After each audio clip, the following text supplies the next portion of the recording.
My husband told me he was trading up for his younger assistant as he handed me divorce papers. 3 months later, he was filing for bankruptcy because his new wife emptied all his accounts and sold his company assets to her mysterious business partner, who turned out to be me. I sit at my impressive glass desk in my corner office, the golden hour sunlight warming my face as I speak. Behind me, a wall-mounted TV silently plays a financial news channel. The ticker shows a company stock in free fall, with the name Montgomery Ventures prominently displayed in red. Before we jump back in, tell us where you're tuning in from, and if this story touches you, make sure you're subscribed, because tomorrow I've saved something extra special for you.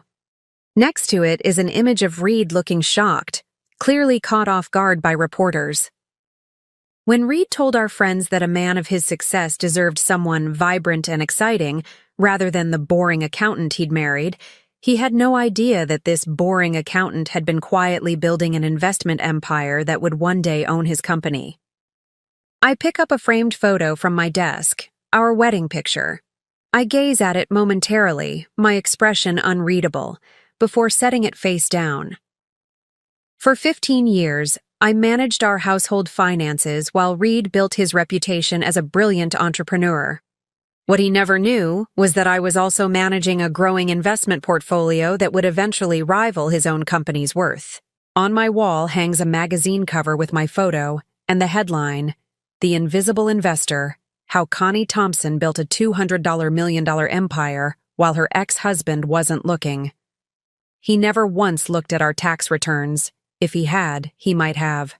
Notice that his boring accountant wife was making more shrewd investments each year than his entire executive team combined. I stand and walk to the window, the city sprawled out below me. But the greatest irony? When he left me for his 28-year-old assistant Samantha, he had no idea that she and I had met months before at an investment conference, where I recognized her unique talents that Reed had completely overlooked. I turn back, my expression conveying quiet strength and determination. This isn't a story about revenge. It's about consequences. It's about what happens when you underestimate someone because of your own prejudices and assumptions. Reed thought he was trading up. Instead, he traded away everything he'd built. Let me take you back to where it all began. To the dinner party where my husband of 15 years decided to tell our closest friends that he needed someone younger and more exciting in his life. That night changed everything, though not in the way Reed expected. The elegant dinner party, the soft jazz playing in the background. I arrange flowers on the dining table while checking my watch. The doorbell rings and I take a deep breath, smoothing my dress before moving to answer it. "Linda? Javier." "So good to see you," I greet them warmly, though there's a tension in my smile. As they step inside our luxurious home, Linda embraces me with extra warmth, whispering, "How are you holding up? We heard rumors." My smile falters for just a moment before I compose myself. "Let's just say tonight will be illuminating," I respond quietly. The doorbell rings again, and more guests arrive. Reed enters from another room, immediately commanding, "Attention!" He moves through our guests with practiced charm, accepting congratulations for his company's recent success, shaking hands, and laughing confidently. He barely acknowledges me as I efficiently manage the catering staff and ensure everyone has drinks. When our paths cross, there's a coldness in his brief glance that contrasts sharply with his warm demeanor toward the guests. I move through my own home like a ghost, performing my duties as hostess with mechanical precision, while conversations swirl around me. Reed's acquisition of SolarTech was brilliant timing. The stock jumped 20 points in a single day. He's becoming a legend in the industry. As dinner is about to be served, I catch sight of Reed checking his phone, a secretive smile playing on his lips. I pause momentarily, my expression flickering with recognition. I know exactly who's messaging him. The dining room gleams under the soft light of the crystal chandelier I selected years ago. Reed stands at the head of the table, champagne flute raised as conversation hushes. Behind him, the city skyline creates a backdrop of twinkling lights, a visual reminder of his success that he intentionally designed into our home renovation 3 years earlier. Friends, colleagues, thank you for joining us tonight. Reed begins, his voice carrying the practiced confidence of someone accustomed to boardroom presentations. As many of you know, Montgomery Ventures has had an exceptional quarter. The solar tech acquisition has exceeded projections by 30%. Approving murmurs ripple through the gathering. I take my seat at the opposite end of the table, noticing how Reed doesn't even glance in my direction during his moment of triumph. A toast, suggests Paulo Winters, Reed's CFO, raising his glass. To Reed's vision. The market doubted the solar tech move, but you saw what others missed. Reed nods, accepting the praise with practiced humility. Sometimes the most valuable assets are the ones others undervalue. As glasses clink, I catch Linda's concerned glance from across the table. We've been friends since college, long before I met Reed. Linda knows something is wrong, has known for months from the subtle shifts in my behavior. "And how about you, Connie?" asks Abigail Moore, an investment banker whose husband recently left her for his yoga instructor. "Reed tells us you've been busy with the Thompson Foundation Gala. It must be so rewarding doing charity work while Reed handles the stressful world of finance." The slight pause isn't lost on me. I recognize the familiar tone, the one reserved for corporate wives, whose identities are defined entirely by their husbands' achievements. "The foundation work is important to me," I reply simply, my voice measured. "Ensuring educational opportunities for underprivileged women in finance has always been my passion." Reed chuckles, the sound carrying an edge that makes several guests shift uncomfortably. "My wife is being modest. She's the queen of spreadsheets and budgets at home, always tracking every penny, a regular accountant." "I am an accountant, Reed," I correct quietly. "Or I was, before we married." Of course, Reed waves dismissively. "Connie did some bookkeeping work before we met, but once Montgomery Ventures took off, we agreed she should focus on maintaining our home and social calendar. She has such a talent for it." The way he says talent makes it clear he considers it a trivial skill compared to his own business acumen. Benny Howard, a newer addition to Reed's executive team, looks genuinely interested. "What kind of accounting did you do, Connie? My sister is considering that field." Before I can answer, Reed interjects. "Nothing too complex, Benny. Basic stuff. Connie's real gift is organizing these dinner parties. Speaking of which," he gestures to his empty plate, "when is that amazing beef Wellington coming out? I've been bragging about it to everyone." The conversation shifts as servers enter with the main course. I watch Reed's deliberate redirection, a tactic I've observed countless times over 15 years of marriage. Any mention of my professional background is quickly dismissed or minimized, ensuring guests see me only as an extension of Reed's success. Midway through dinner, Reed's phone chimes with a text message. He glances at it, failing to hide the smile that creeps across his face. I don't need to see the screen to know who it's from. The same smile has been appearing with increasing frequency over the past 6 months. "Important business, Reed?" Javier asks, noticing the distraction. "Always," Reed replies, tucking the phone away. "Speaking of which, I actually have an announcement to make tonight." The table quiets. My hand stills on my wine glass, my knuckles whitening slightly. I've suspected this moment was coming, but not tonight. Not in front of everyone we know. As some of you may have guessed, there have been some changes in my life. Recently, Reed's voice takes on a rehearsed quality, as though he's practiced this speech privately. Connie and I have had 15 good years together, but people grow and change. The silence around the table deepens, growing uncomfortable as guests begin to realize what's happening. Linda shoots me a look of alarm, which I answer with the slightest shake of my head, a silent request to let this unfold. The truth is, Reed continues, not looking at me.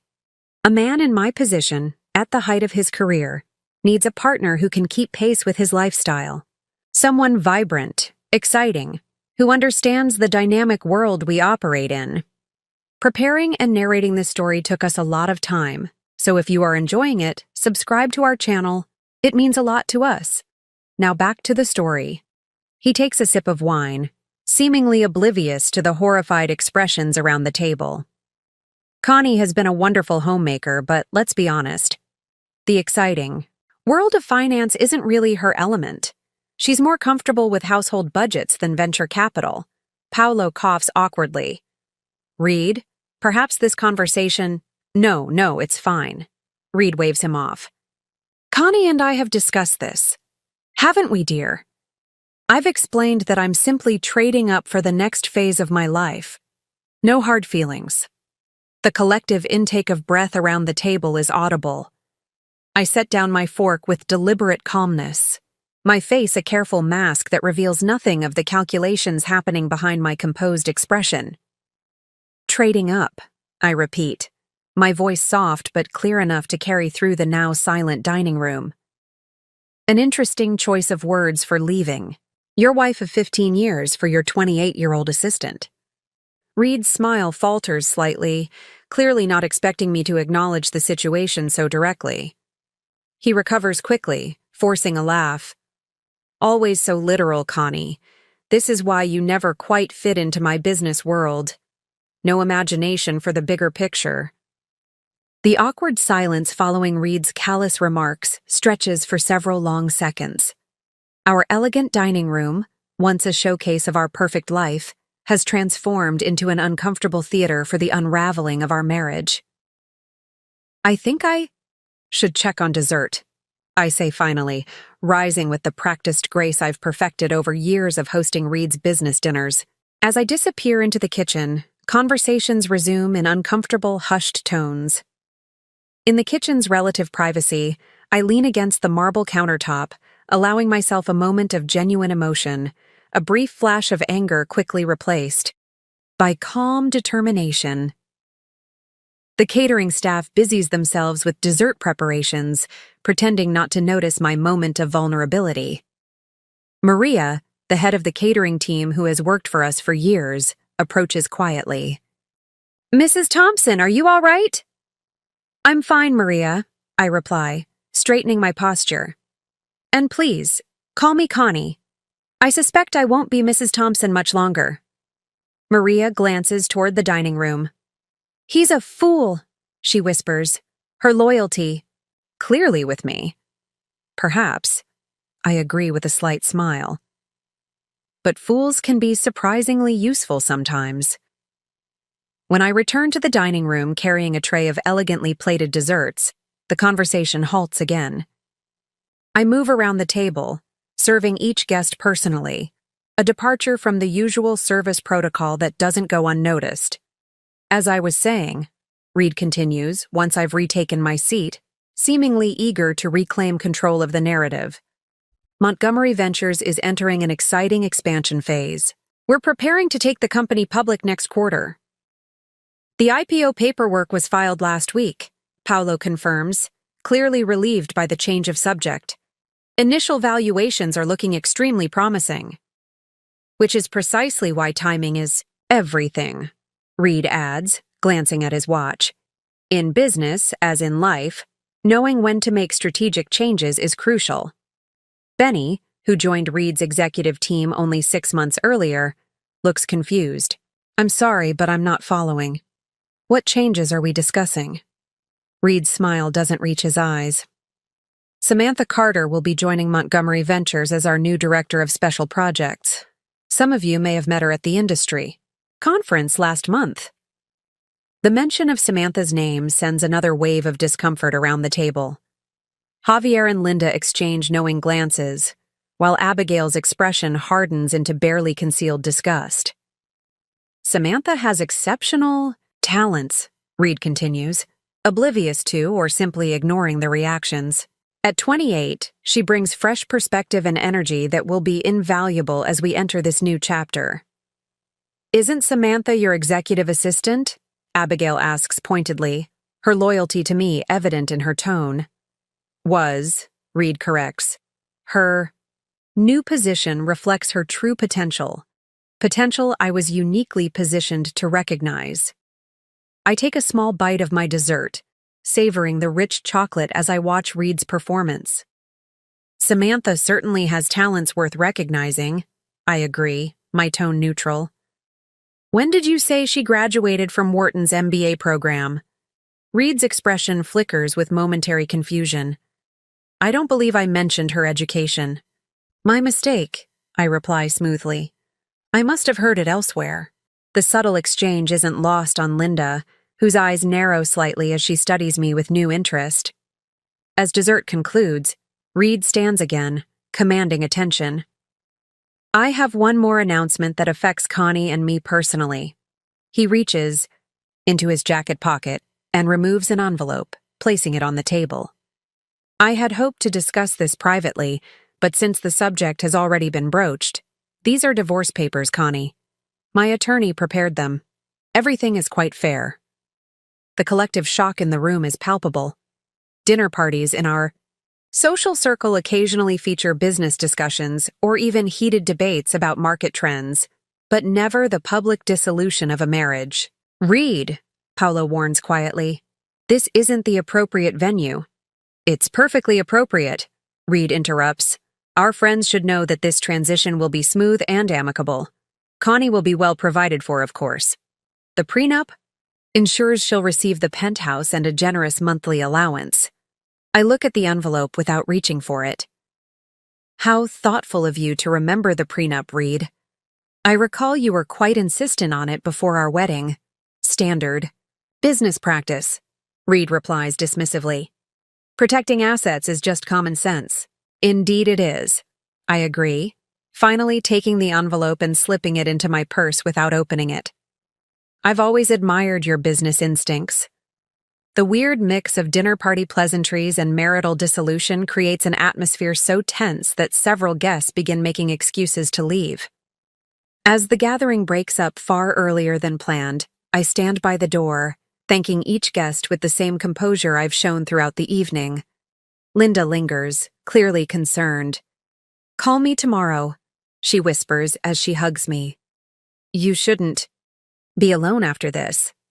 I'll be fine, I assure her, though I nod agreement. Some endings are also beginnings. When the last guest has departed, I return to the dining room where Reed remains seated, nursing a scotch and scrolling through his phone. Without looking up, he says, You handled that well. I appreciated your discretion. 15 years of practice, I reply, beginning to clear the table despite the catering staff's offers to handle it. The familiar action is somehow grounding amid the surreal situation. The papers are straightforward, Reed continues. Your attorney can review them, but there's nothing surprising. You keep the penthouse, your personal accounts, and receive monthly support that should more than cover your needs. I keep the company, investments and properties in Aspen and Miami. I stack plates with deliberate care. When will Samantha be moving into the Miami house? Reed's expression hardens. My personal life is no longer your concern, Connie. Of course, I acknowledge. Just as my financial future is no longer yours. Don't be dramatic, Reed scoffs. You're getting far more than most women in your position would. The prenup could have left you with much less. The prenup that specifically excluded assets acquired before our marriage and maintained separately throughout, I clarify. Exactly. Reed drains his scotch. Your household allowance account and personal spending accounts are untouched. I'm not a monster, Connie. No, I agree quietly. Just a man who believes he's trading up. The following morning, I wake at my usual time of 5:30 a.m. Reed has spent the night in the guest room, a not uncommon occurrence in recent months. I go through my familiar routine, brewing coffee and settling at the small desk in the corner of our bedroom. This space, dismissed by Reed as my hobby corner, contains a sleek laptop and a single nondescript file cabinet that Reed has never once opened. I hear Reed moving around in the guest bathroom, preparing for his day. In 30 minutes, he will leave for his 7 a.m. workout with his personal trainer, followed by breakfast at the downtown club where he networks with other executives. His predictable schedule has become increasingly convenient over the past year. I open my laptop and enter a complex password, then connect to a secure VPN. The screen that appears looks nothing like the simple household budget spreadsheets Reed assumes I manage. Instead, a sophisticated investment dashboard displays multiple portfolio performances, all showing healthy gains against market benchmarks. A notification indicates a secure message waiting from Linda Hayes, not just my longtime friend, but also my silent business partner and the managing director of Hayes Financial Group, a boutique investment firm specializing in acquiring undervalued companies. Meeting confirmed with SC at 9 a.m. Documents prepared for review. Proceed as discussed? I type a brief reply. Confirmed. Proceed with Phase 1. Will update after meeting. The sound of Reed's footsteps approaching prompts me to switch screens to a household expense tracker just as he appears in the doorway, already dressed in premium athletic wear. "I'll be late tonight," he announces without preamble. "Dinner meeting with the Morgan Stanley team about the IPO." "With Samantha?" I ask mildly, not looking up from my screen. Reed's jaw tightens. "As our director of special projects, yes, she'll be there." "Of course," I nod. "Will you be coming home afterward, or should I have Rodriguez bring your additional suits to the office?" Rodriguez is our longtime personal assistant who manages household matters, and who has been increasingly managing Reed's personal affairs as his relationship with Samantha developed. "Have him bring 2 suits and the blue tie, the Hermes one," Reed instructs. "I'll be staying at the corporate apartment for a few days. It's closer to the office during this critical period." The corporate apartment was purchased 6 months ago, ostensibly for visiting executives. I've never visited it, but I know exactly where it is, what it contains, and how often Reed uses it. "I'll let him know," I reply, making a note on my screen. "And the divorce papers? Should I have my attorney contact yours directly?" Reed seems slightly taken aback by my businesslike approach. Perhaps he expected tears, pleading, or anger. Anything but this calm efficiency. "Yes, that would be best," he recovers quickly. "The sooner we finalize things, the better for everyone involved." "I agree completely," I say, finally looking up at him with a neutral expression. A clean break is always preferable.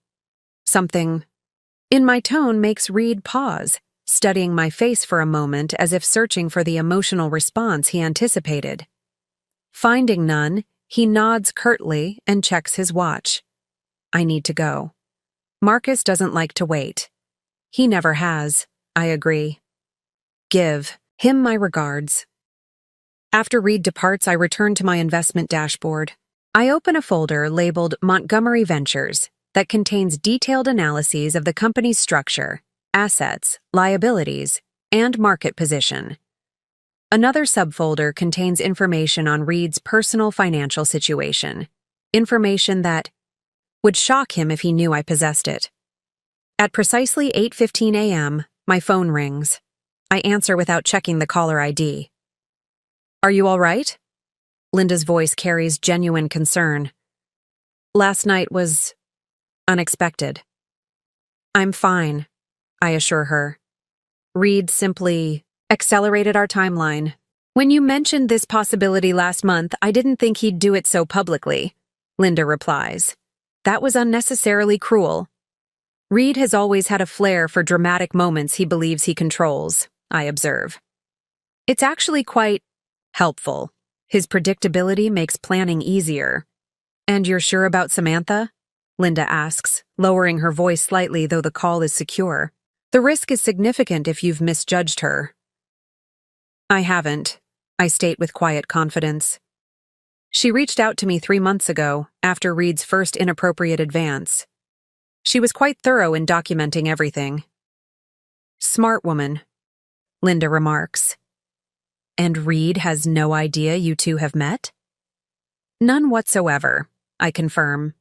Men like Reed see what they expect to see. A naive young assistant flattered by his attention, a boring wife content with managing his household.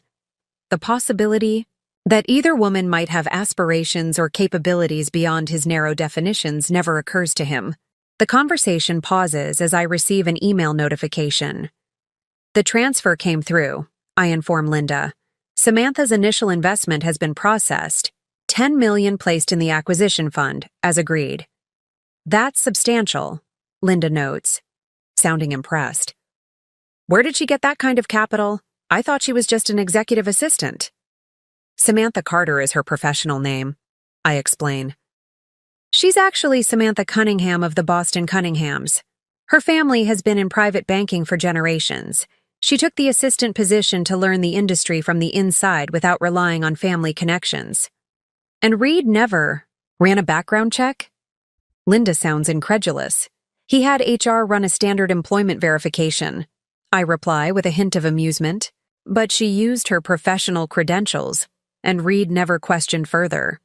He saw what he wanted to see, an attractive young woman he could impress and control. His mistake, Linda concludes. Are you heading to the office now?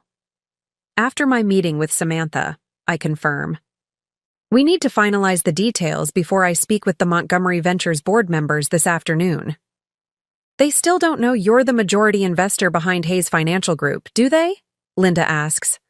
Only Marshall and Vicky know my true role, I say, referring to two long-standing board members who have privately expressed concerns about Reed's leadership over the past year.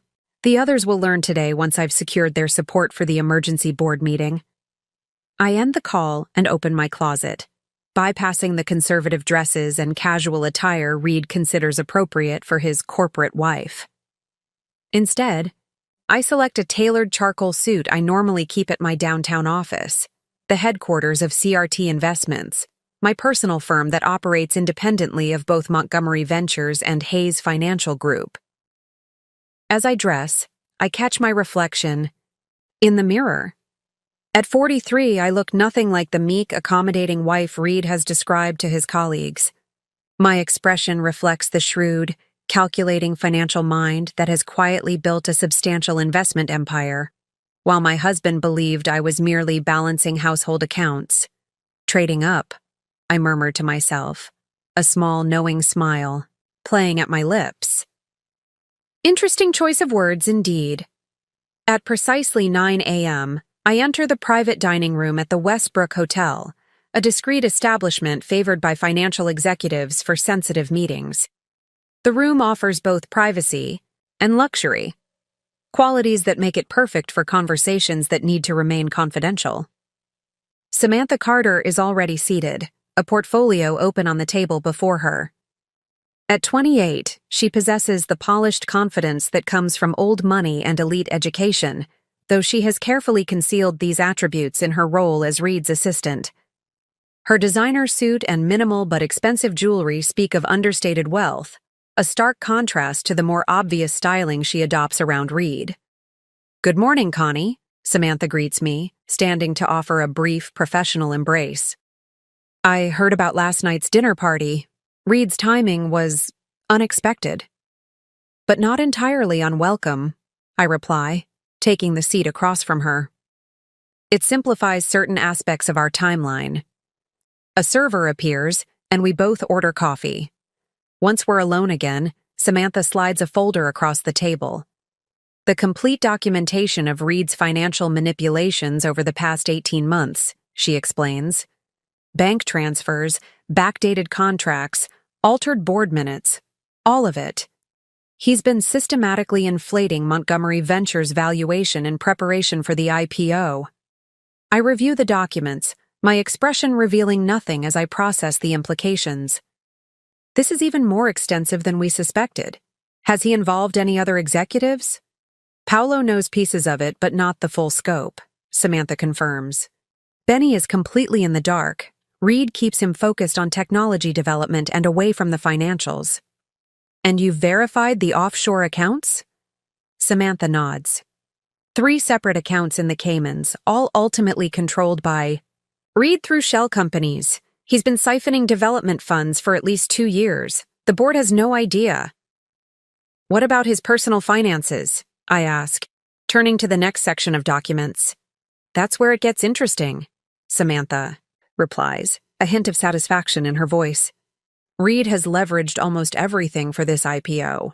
His personal guarantees are attached to over $60 million in loans that are contingent on the public offering proceeding as planned. I absorb this information with calm calculation.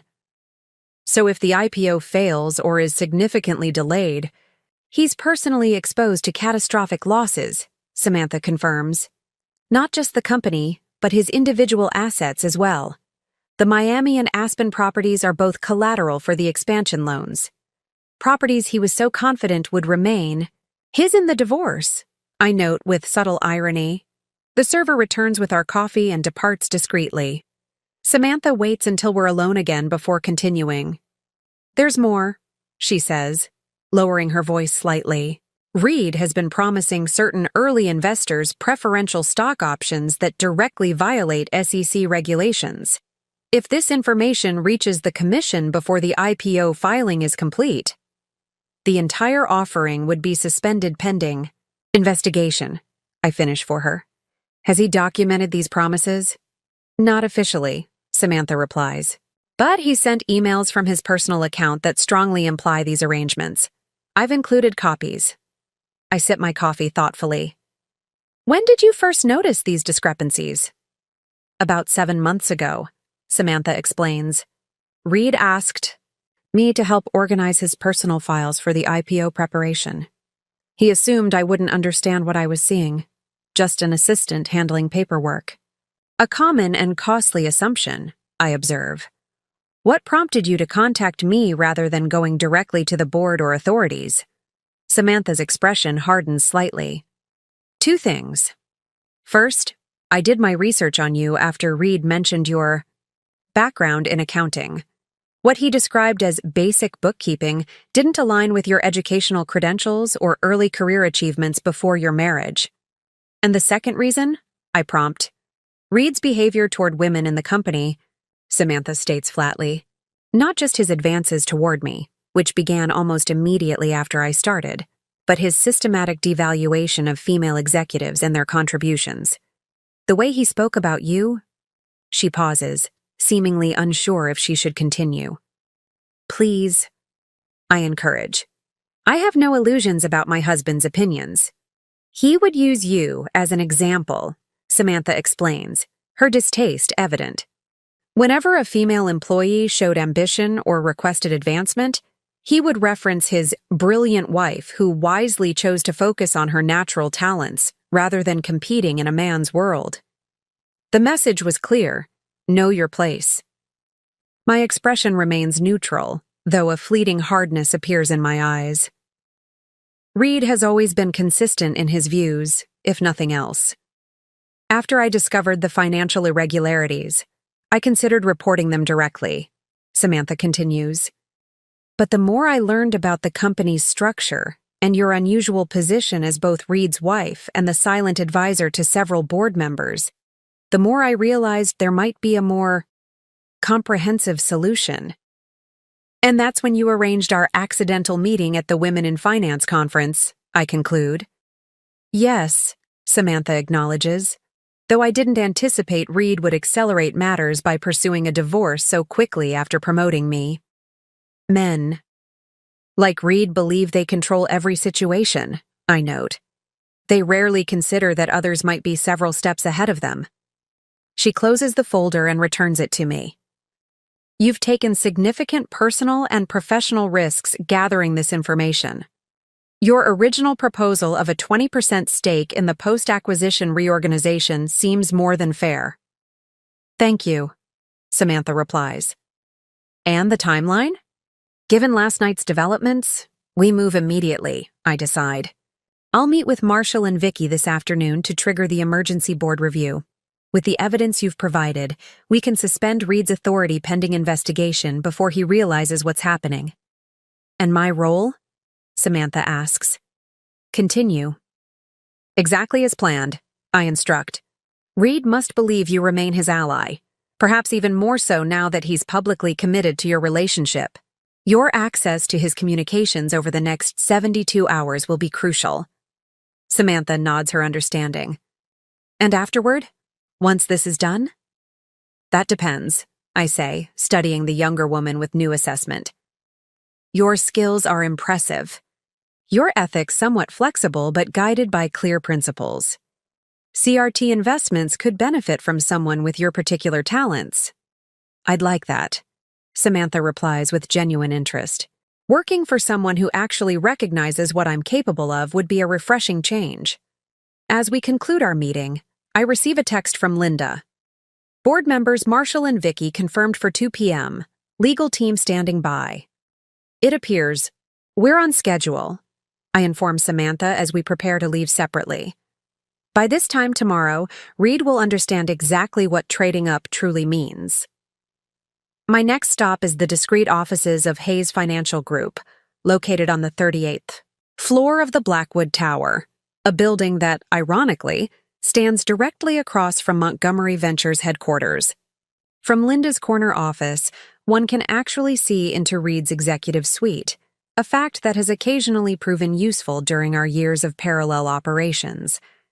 Linda Hayes greets me with the easy familiarity of our 25-year friendship. We met as undergraduates at Princeton, both studying economics against our family's expectations. While Linda pursued a visible career in finance, founding Hayes Financial Group 15 years ago, I chose a different path, one that became increasingly invisible after my marriage to Reed. The legal team is preparing the necessary filings, Linda reports, guiding me to the conference room where several associates are already working. Assuming the board meeting goes as expected, we can move on Montgomery Ventures by close of business tomorrow. And the SEC? I inquire. Our contact is standing by, Linda confirms. The moment we have formal board approval for the review, the information about Reed's irregular activities goes to the enforcement division. Their preliminary assessment suggests they'll suspend trading pending investigation. I nod, satisfied with the preparations. What about Reed's personal guarantees to Landmark Capital? Have they been notified of potential issues? Not yet, Linda replies. That's the leverage point we've been saving. Once Landmark understands the extent of Reed's misrepresentations, they'll call in their securitized loans immediately. The conference room door opens, and Abigail Moore enters. As the investment banker from the previous night's dinner party, her presence might seem surprising, but I greet her with a knowing smile. Perfect timing, Abigail. How did Reed react to your call this morning? Exactly as predicted, Abigail reports, setting her briefcase on the table. When I mentioned that Landmark Capital was my client and expressed concerns about rumors surrounding Montgomery Ventures' financials, he immediately scheduled a lunch meeting for today. He's planning to clarify any misunderstandings about the company's position. Excellent, I acknowledge. Your role is crucial here. Reed needs to believe Landmark is still supportive while we secure the board's cooperation. Abigail nods her understanding. 15 years I've watched him dismiss your intelligence while you built this operation right under his nose. I have to admit, there's a certain poetic justice to this moment. This isn't about justice, I correct mildly. It's about consequences and opportunity. Reed created this vulnerability through his own actions. We're simply positioned to capitalize on it. Linda and Abigail exchange glances, both recognizing that despite my measured tone, there is indeed an element of long-awaited reckoning in my meticulously planned strategy. The meeting with Marshall and Vicky is confirmed for 2 o'clock at Marshall's Club, Linda reminds me. As the longest-serving board members, their support essentially guarantees the others will follow. I've worked with both of them for years, as an unofficial advisor, I note. But today will be the first time they learn I'm actually the controlling interest behind CRT Investments. Reed has never suspected that connection. How could he? Abigail asks.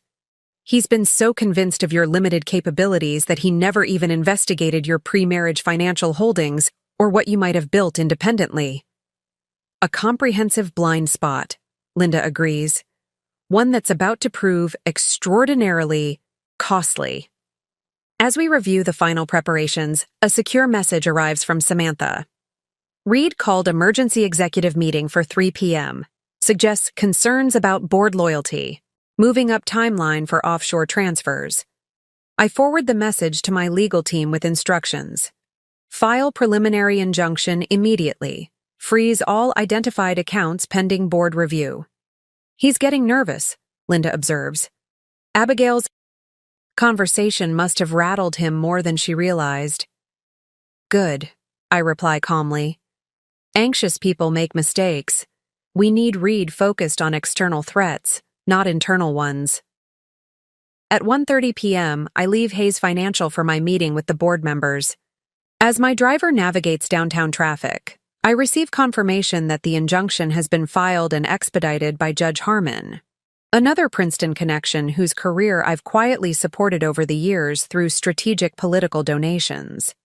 The Madison Club occupies a historic building that originally housed a private bank in the 1920s. Its membership remains exclusive, limited primarily to established business leaders rather than the nouveau riche entrepreneurs Reed has always aspired to join. His applications have been rejected twice, a fact that bothers him far more than he would admit. Marshall Norton and Vicky Wells, wait in a private room, both displaying the understated elegance of people comfortable with their wealth and position. At 72, Marshall has served on more boards than anyone else in the city and is renowned for his ethical standards. Vicky, in her early 60s, has broken numerous glass ceilings throughout her career and now serves as a mentor to selected promising women in finance, though few know that I've been among her protégés. Connie, Marshall greets me warmly, rising from his seat. Considering the circumstances, you look remarkably composed. Indeed, Vicky agrees, studying me with shrewd assessment. Linda mentioned there were significant developments requiring immediate attention. Thank you both for meeting on such short notice, I begin once we're seated. Before we discuss Montgomery Ventures, there's something you should know about me.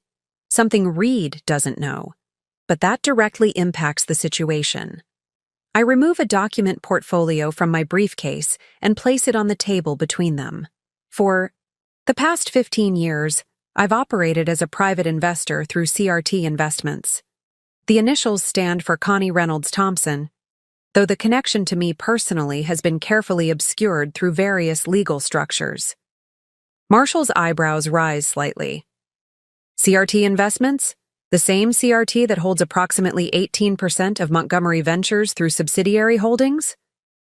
The very same, I confirm. Vicky leans forward, reassessing me with new interest. I've reviewed proposals from CRT numerous times. The analysis was always exceptional, far superior to most firms we deal with. Thank you, I acknowledge. I've always prided myself on thorough research. Does Reed have any idea? Marshall asks, the implications clearly dawning on him. None. Whatsoever, I reply. He believes I manage household accounts and charity functions. The possibility that I might be independently building an investment portfolio never occurred to him. All these years, Vicky marvels, sitting through board meetings where he occasionally mentioned his wife's limited financial understanding, while you were actually one of our largest stakeholders. It wasn't planned initially, I explain. When we married, I maintained my separate pre-marriage investments as the prenuptial agreement allowed. As Reed became increasingly dismissive of my capabilities, I found it simpler to operate without his knowledge or interference. And now? Marshall prompts, gesturing to the portfolio I've presented. Now, Reed has created a significant liability. For Montgomery Ventures, I state, my tone shifting to one of professional concern. The documents in this portfolio detail systematic financial misrepresentations made in preparation for the IPO, misrepresentations that expose the company and its board to potential SEC violations. Marshall Norton and Vicky Wells spend the next 15 minutes reviewing the documents I've provided. Their expressions grow increasingly grave as they process the evidence of Reed's financial manipulations. This is Extensive, Marshall finally says, removing his reading glasses and pinching the bridge of his nose. If even half of these irregularities are verified, the IPO would be impossible. The company itself could face existential threats. The board would be implicated as well, Vicky notes, her legal background evident in her immediate assessment of liability. We have fiduciary responsibilities that would be difficult to defend if these practices came to light during an SEC investigation. Which is precisely why I've brought this to you first, I explain. As the longest-serving board members, you have both the influence and the clear record of corporate governance to lead an internal investigation before external authorities become involved. How did you obtain this information? Marshall asks, his tone suggesting professional curiosity rather than accusation. Multiple sources over time, I reply carefully. Some through my position as a significant stakeholder, others through individuals within the company who became concerned about Reed's activities. Samantha Carter, Vicky surmises immediately, Reed's new director of special projects. I wondered about that promotion. It seemed unusually rapid. I neither confirm nor deny the assertion, but my slight smile tells Vicky all she needs to know. What exactly are you proposing? Marshall asks, ever the pragmatist. An emergency board meeting, I state. Today, if possible, tomorrow morning at the latest. You would present evidence of potential financial improprieties and call for a temporary suspension of Reed's authority pending a full internal investigation. The other board members would need to be convinced quickly, Marshall observes. Reed has cultivated strong relationships with several of them, which is why I've prepared individual briefings for each member, I say, producing additional folders from my briefcase, tailored to their specific concerns and potential exposure. For instance, James Williamson's position as chair of the audit committee makes him particularly vulnerable to oversight failures. Vicky examines one of the briefings with professional appreciation. This is remarkably thorough. You've anticipated each member's likely objections and addressed them preemptively. I've had years to study the board dynamics, I note simply. Marshall and Vicky exchange glances, a silent communication born of their long professional relationship. After a moment, Marshall nods. I'll call the meeting for 9 a.m. tomorrow, he decides. That gives us time to speak with each member individually today. Vicky, can you handle Williamson and Rodriguez? Of course, she agrees. And I suggest we bring Hartman in early. As general counsel, he'll need additional time to process the legal implications. As we finalize the strategy for approaching the board, my phone vibrates with an incoming message from Samantha. Reed, canceled landmark meeting, called private banker instead, attempting to accelerate liquidity from personal accounts. I forward this update to Linda with instructions to monitor all identified accounts for unusual activity. There's another dimension to consider, I inform the board members. Reed's personal finances are deeply intertwined with the company's pending IPO. He's leveraged significant personal assets against loans that would become immediately due if the offering fails or is substantially delayed. Which means he has every incentive to conceal problems, Vicky concludes, and potentially move assets before any investigation begins. Precisely, I confirm.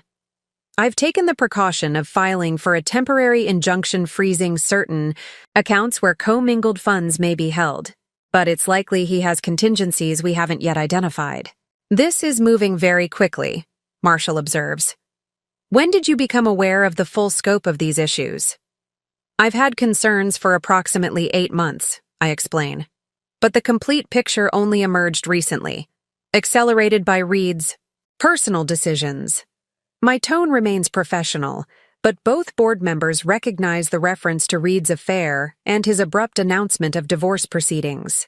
Speaking of which, Vicky says carefully, how does this intersect with your personal situation? The board will need assurance that corporate governance isn't being compromised by marital discord. It's a fair question, one I've anticipated. My interest is in protecting my investment and the company's long-term viability. The personal aspects, while admittedly complex, are separate from the financial improprieties that threaten the organization. And yet the timing is difficult to ignore, Marshall notes, though his tone suggests understanding rather than criticism. The timing is unfortunate, but relevant only in that Reed's increasing personal recklessness parallels his professional conduct, I reply. Had he maintained proper corporate governance while pursuing his personal agenda, we wouldn't be having this conversation. This pragmatic assessment appears to satisfy both board members. We proceed to coordinate our approach to the remaining directors, with Marshall placing calls to schedule private meetings throughout the afternoon. As we conclude our discussion, Vicky takes a moment to speak privately with me while Marshall steps away to make arrangements. "I've known you for 15 years, she says quietly. Watched you navigate Reed's world with remarkable patience. I always suspected there was more to your story than the corporate wife facade, but even I underestimated the extent of your independent operations." "Most people see what they expect to see," I reply. "Reed expected a supportive wife with limited ambitions beyond our home. It was simply more efficient to let him believe that while I built something separately." "And now?" Vicky asks.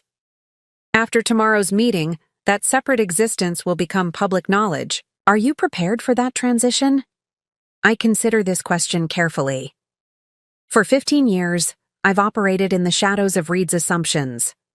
While the privacy had certain advantages, it also imposed significant limitations. I'm ready to step into the light. "Good," Vicky says with a nod of approval. "Because once this starts, there's no going back. Reed will fight, not just to save his company, but to salvage his ego. When men like him discover they've been outmaneuvered, particularly by women they've dismissed, the reaction can be volatile. I'm counting on it," I acknowledge with quiet confidence. Reed's predictability has always been his greatest vulnerability. His ego won't allow him to retreat strategically or admit error. He'll overreach, making his position progressively worse.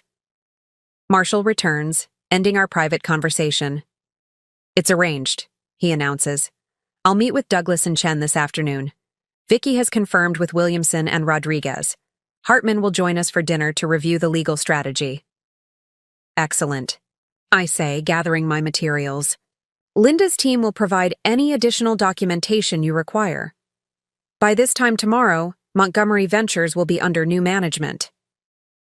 As we part ways, my phone vibrates with another message, this one from an unexpected source. It's Reed. "Need to discuss financial arrangements for divorce settlement. Dinner tonight at 8, L'Etoile."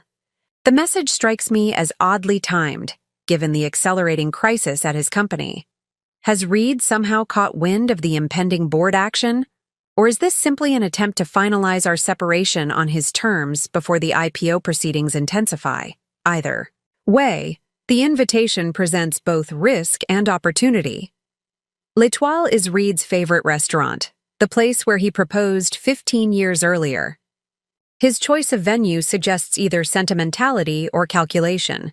With Reed, the latter is far more likely. After a moment's consideration, I reply simply, "I'll be there." The afternoon unfolds with methodical precision as my long-laid plans accelerate into their final phase. From my private office at CRT Investments, a space Reed has never seen, I monitor the cascade of events my morning meetings have set in motion. Linda's team has successfully filed the temporary injunctions against Reed's offshore accounts. Judge Harmon has expedited the orders, citing compelling evidence of imminent asset dissipation. Marshall and Vicky are systematically meeting with each board member, building the consensus needed for tomorrow's emergency session. My secure messaging system continuously updates with developments from various fronts. From Samantha, 3:26 p.m. Reed increasingly agitated. Ordered IT to restrict access to financial servers.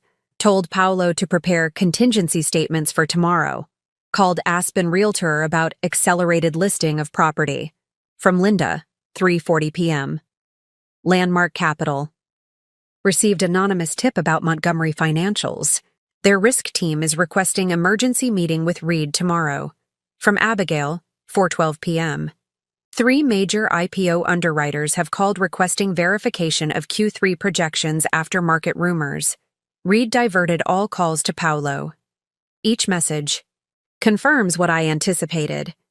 Reed is feeling the pressure from multiple directions, but still hasn't identified the true source. His attempts to shore up his position are reactive and increasingly desperate, exactly as I predicted. At 4:30 p.m., I hold a secure video conference with my core team, Linda, Abigail, and Richard Dixon, my personal attorney who has quietly maintained the legal structures that keep CRT investments separate from my married identity. The board alignment is progressing better than expected, I report. Marshall has secured provisional agreement from Douglas and Chen. With Vicky bringing Williamson and Rodriguez on board, we'll have the 5 votes needed to suspend Reed pending investigation. What about the SEC filing? Richard asks. Timing will be critical there. The documentation is prepared, Linda confirms. The moment the board votes for suspension, we submit the evidence of financial improprieties to the enforcement division. Their initial review suggests they'll likely halt trading immediately and launch a formal investigation. And Samantha's position? Abigail inquires. Once this breaks, Reed will immediately suspect her involvement. She's prepared, I assure them. Her employment contract, which Reed himself approved last month, includes substantial protections for whistleblowers. Additionally, her family connections provide a level of insulation Reed can't penetrate. The Cunninghams have relationships with regulators going back generations. What about tonight's dinner? Linda asks, her concern evident. It's risky meeting him alone at this stage. I've considered this carefully. It's also an opportunity to assess how much he suspects. Reed requested the meeting to discuss divorce settlement terms, but the timing suggests other motivations. I need to determine whether he's identified any of our maneuvers. You should have security, Richard advises. We can arrange discreet presence at the restaurant. Agreed, I nod. But nothing obvious. Reed has exceptional situational awareness when his interests are threatened. As we finalize arrangements for the evening and the following day's board meeting, I open a secure file on my computer, one I've maintained for 15 years, updating it regularly as both insurance and preparation for this exact scenario. 3 say, file contains comprehensive documentation of my financial history, original investment accounts established before my marriage, every transaction made during my years building CRT investments, and most importantly, irrefutable evidence that all activities have been conducted with proper legal separation from Reed's finances, as stipulated in our prenuptial agreement. The document, labeled Contingency Protocol, includes detailed responses to every potential challenge Reed might mount, once he discovers the extent of my independent wealth and influence. I've anticipated his likely arguments, prepared counters to each, and documented supporting evidence, all maintained with the same meticulous attention to detail that has characterized my hidden business operations. At 6 p.m., I begin preparing for my dinner with Reed. I select my attire carefully, a sleek black dress that projects confidence without ostentation, accessorized with a single piece of jewelry, the diamond necklace Reed gave me on our 10th anniversary. This choice is deliberate. The necklace represents the peak of our marriage, before Reed's ambitions and infidelities had corroded whatever genuine connection we once shared. Wearing it tonight will suggest sentiment and vulnerability, psychological elements Reed would expect from a wife being discarded for a younger woman. As I fasten the necklace, I study my reflection dispassionately. At 43, I remain striking, not with the obvious youth that attracted Reed to Samantha, but with the poised elegance that comes from self-assurance. The woman in the mirror betrays nothing of the complex machinery I've set in motion, nothing of the calculated patience with which I've built my hidden empire. My phone chimes with a message from Samantha. Reed left office at 5:45. Called his broker first, then his banker. Attempted to liquidate personal investment account, but was informed of temporary hold due to administrative review. Extremely agitated. Security reported he broke a glass in his office. So the financial restraints are already taking effect. Reed will be arriving at dinner frustrated and suspicious, a volatile combination that might make him careless. At 7:30 p.m., my driver delivers me to L'Etoile. The maitre d' greets me by name. I'm known here independently of Reed, though he doesn't realize this. I've cultivated relationships with the owner and staff over years, occasionally using the restaurant for discreet business meetings when Reed was traveling. Mr. Thompson has not yet arrived, the maitre d' informs me. Would you like to be seated or wait at the bar? The table, please, I decide. Choosing to be seated first is a subtle power move, one Reed will notice immediately. As I'm led to our usual corner table, I observe the security measures Richard has arranged. 2 individuals strategically positioned at the bar, and another, seated at a nearby table. They acknowledge me with imperceptible nods as I pass. Once seated, I order a glass of Cabernet and review the final preparations for tomorrow on my secure phone. The injunctions are holding, the board members are aligning as expected, and the SEC documentation is ready for submission immediately following the emergency meeting. Everything is proceeding according to plan.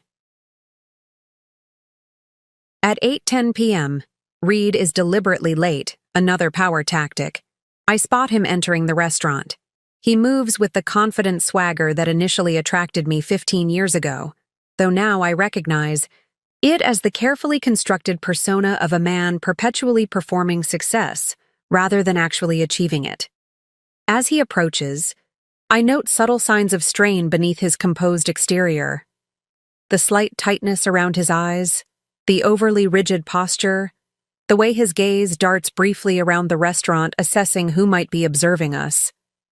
Reed is rattled, though trying, desperately not to show it. Connie, he greets me with practiced charm, leaning down to kiss my cheek perfunctorily. You look lovely. The necklace was a good choice.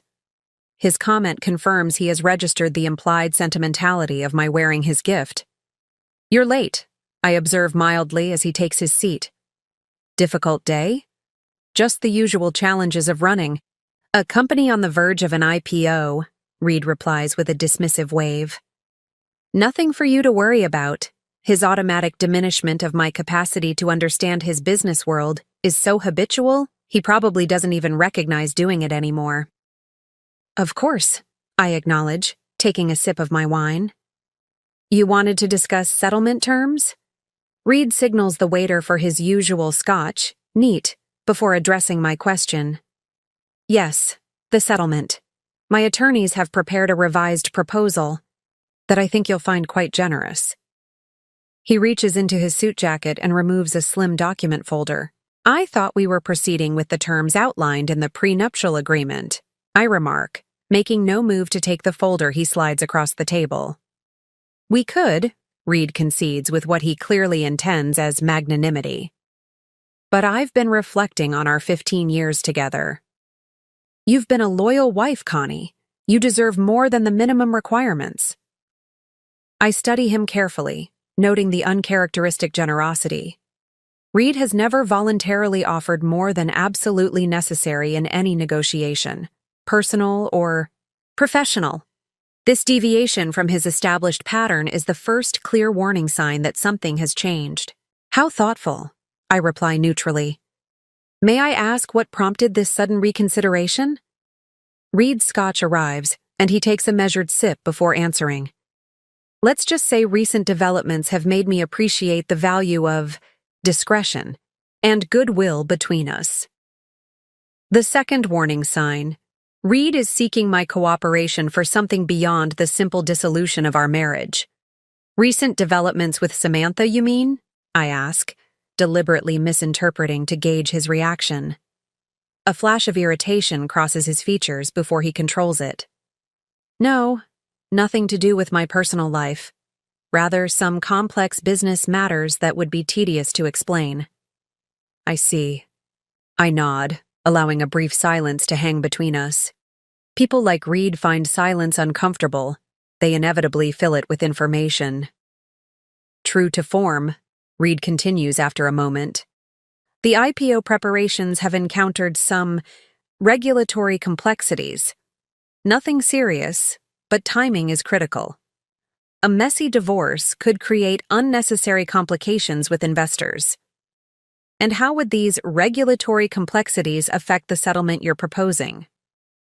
I inquire, my tone suggesting mild curiosity rather than the intense interest I actually feel. Reed leans forward slightly, lowering his voice. The new terms triple your monthly allowance and add the Miami property to your settlement. In exchange, you agree to an expedited private divorce process with a comprehensive non-disclosure agreement covering all aspects of our marriage and my business affairs. The third and most significant warning sign: Reed is attempting to buy my silence, which means he believes I possess information that could damage him. The question is whether he has identified my actual role or is simply being cautious. That's certainly generous, I acknowledge, though I'm curious about the timing. Yesterday at dinner, you seemed quite committed to the original prenuptial terms. Business circumstances change rapidly, Reed replies smoothly. Part of being a successful executive is adapting quickly to new realities. And what new realities have emerged in the past 24 hours? I press gently. Reed's eyes narrow slightly. This direct question isn't what he expected from the compliant wife he thought he knew. Nothing specific, he claims, though his slightly tightened grip on his scotch glass suggests otherwise. Simply a desire to conclude personal matters efficiently during a critical business period. The waiter approaches to take our dinner orders. Reed orders without consulting the menu, the same filet mignon he always chooses. I select the sea bass, though food is the furthest thing from my mind as I assess our interaction. Reed is clearly reacting to something, but his behavior suggests he hasn't yet identified me as the source of his troubles. If he suspected my involvement in the financial inquiries beginning to surround his company, he would be displaying different signals: more direct accusation, less attempted bribery. As the waiter departs, Reed shifts the conversation. I had an interesting call from Landmark Capital today. Apparently, they've received some anonymous concerns about Montgomery Ventures' financial statements. He watches me closely as he shares this information, searching for any reaction that might confirm suspicion. I maintain my neutral expression. That sounds concerning. Were they specific about these alleged issues? Vague insinuations, Reed dismisses with practiced casualness. The kind of baseless rumors that always circulate before a major IPO. Competitors trying to undermine market confidence. And Landmark was satisfied with that explanation? I ask, knowing full well they weren't. They've requested a formal review of our Q3 projections, Reed admits reluctantly. Standard due diligence, nothing more. Paolo is preparing the materials now. The fact that Reed is sharing even this much information represents a significant departure from his usual compartmentalization of business matters. He's testing me, trying to determine if I already know about these developments or might have played some role in initiating them.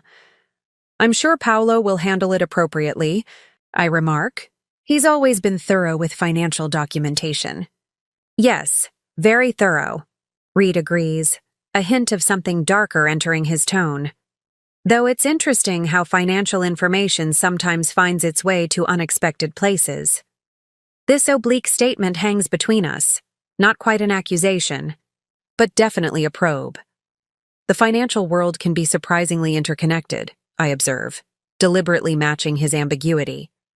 Reed's phone vibrates on the table.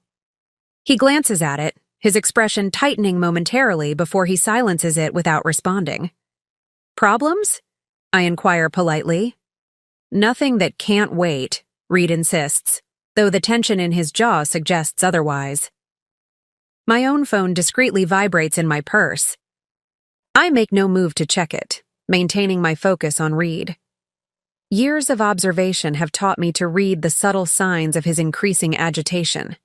the slight twitch at the corner of his left eye, the way he unconsciously adjusts his tie when feeling pressured, the increased frequency with which he glances around the restaurant. Something significant has just happened. Something communicated in that message he's ignored.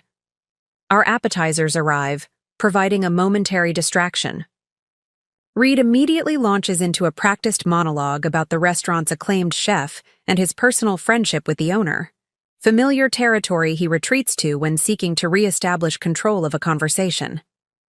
I allow this diversion, using the opportunity to surreptitiously check my own message, while Reed is focused on instructing the waiter about the precise temperature of his steak. The message is from Samantha. Urgent. Reed received call from Chen. Board meeting leaked. He's instructed IT to lock down all servers and revoke access credentials for senior management security review. Called private security firm to secure headquarters tomorrow morning. So Reed has been warned about the emergency board meeting. This explains his sudden generosity and attempt to secure my cooperation through an enhanced settlement.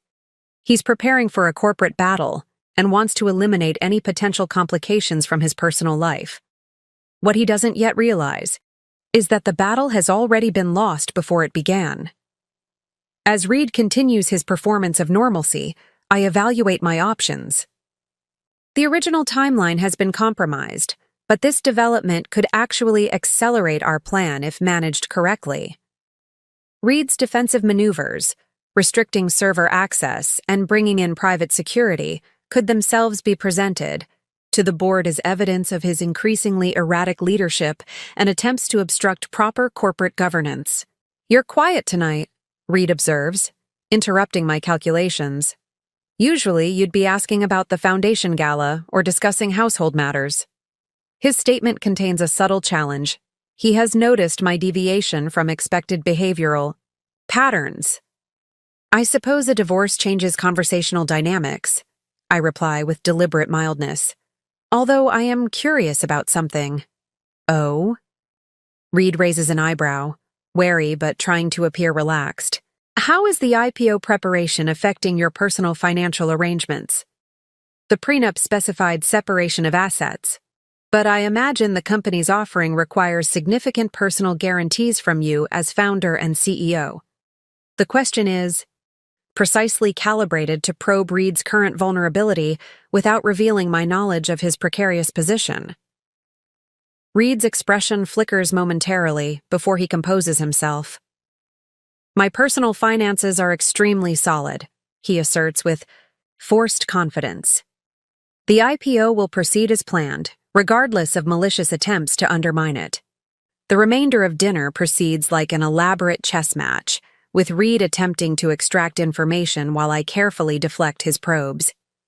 By the time dessert arrives, creme brulee for Reed, espresso for me, we're both engaged in a sophisticated dance of implications and evasions. "The revised settlement offer requires your signature tonight," Reed states, tapping the folder that has remained untouched on the table between us. "My attorney has arranged for expedited processing first thing tomorrow morning." "That seems unusually rushed," I observe, stirring my espresso. "Most divorce settlements benefit from careful review by both parties' legal representatives." Reed's forced smile doesn't reach his eyes. "As I mentioned, timing is critical. The IPO filing has specific windows of opportunity that can't be missed. Clearing up personal matters quickly benefits us both." "Does it?" I ask, meeting his gaze. "Directly." "I'm curious, Reed. When did you first decide our marriage had reached its conclusion? Was it before or after you began your relationship with Samantha?" The question catches him off guard, not because of its content, but because of the calm, almost clinical way I pose it. The Connie he thought he knew would have avoided such direct confrontation. "That's not relevant to the settlement discussion," he replies stiffly.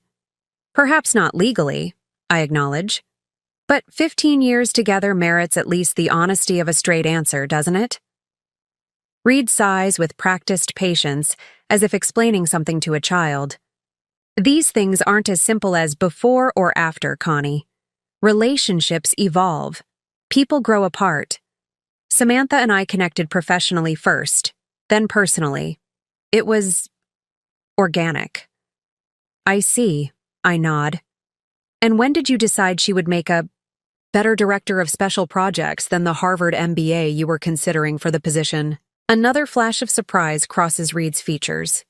You know about Harrison? Michael Harrison. Yes, I recall you mentioning him several months ago. Impressive credentials, extensive experience with IPO preparations. Quite a contrast to promoting an executive assistant with no apparent background in finance. Reed's eyes narrow slightly. You've never shown this level of interest in my hiring decisions before. I've always been interested in your choices, Reed, I reply evenly. I simply express that interest differently.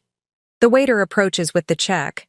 Reed reaches for it automatically, continuing his assessment of my unexpected behavior.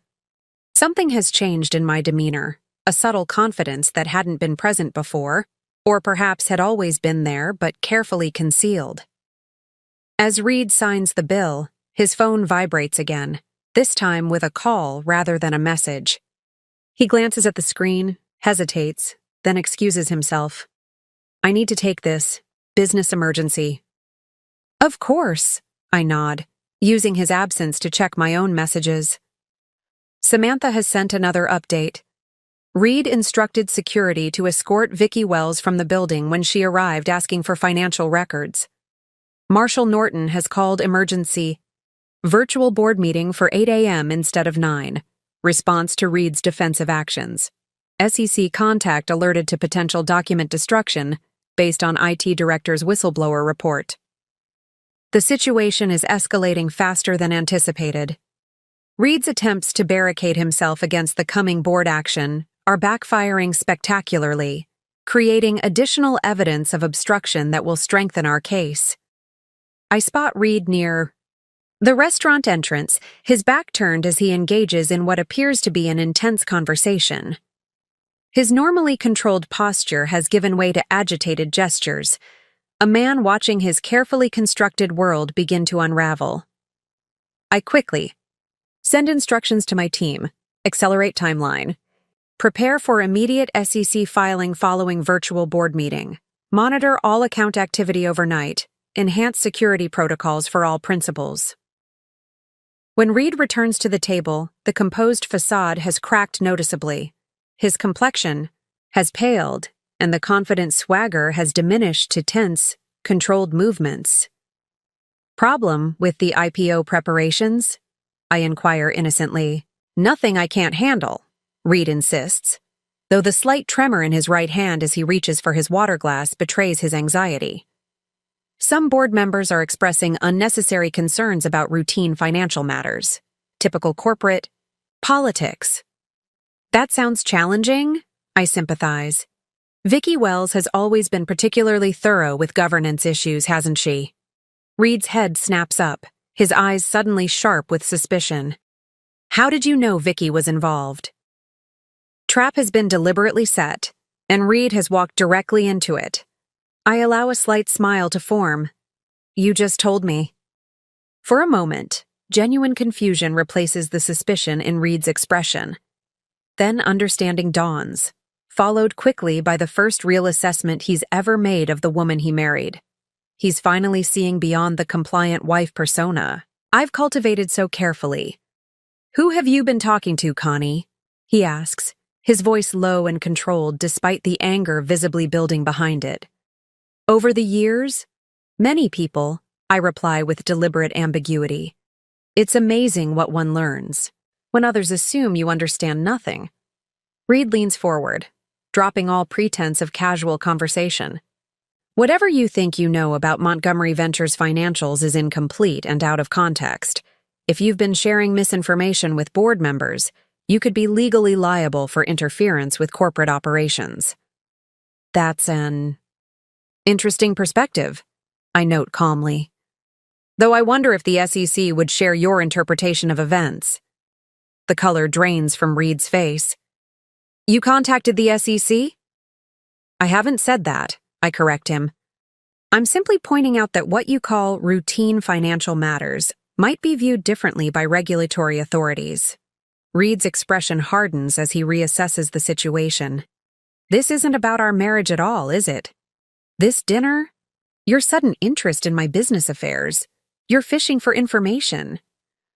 Actually, I already have all the information I need, I reply, my tone unchanged despite the escalating tension. I've had it for some time. For the first time in our 15-year marriage, Reed looks at me with genuine uncertainty, even fear. The woman sitting across from him is suddenly unfamiliar, a stranger wearing the face of someone he thought he knew completely. What exactly do you want?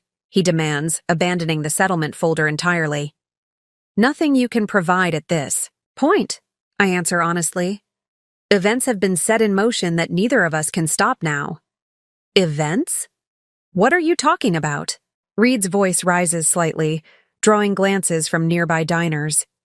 I check my watch, a deliberate gesture designed to communicate that our conversation is concluding on my timeline, not his. It's getting late, and tomorrow will be a significant day for both of us. I should be going. I reach for my purse, but Reed's hand shoots out, grabbing my wrist with enough pressure to convey his growing desperation. You're not leaving until you explain what you've done, he insists, his voice low but intense. I look pointedly at his hand until he releases me, clearly realizing the public setting makes such displays counterproductive. I haven't done anything. Reed? I've simply watched while you constructed the circumstances of your own downfall. Financial manipulation, document falsification, inappropriate relationships with subordinates, misrepresentations to the board. I stand, gathering my wrap and purse with unhurried movements. As for the settlement offer, I'll be declining.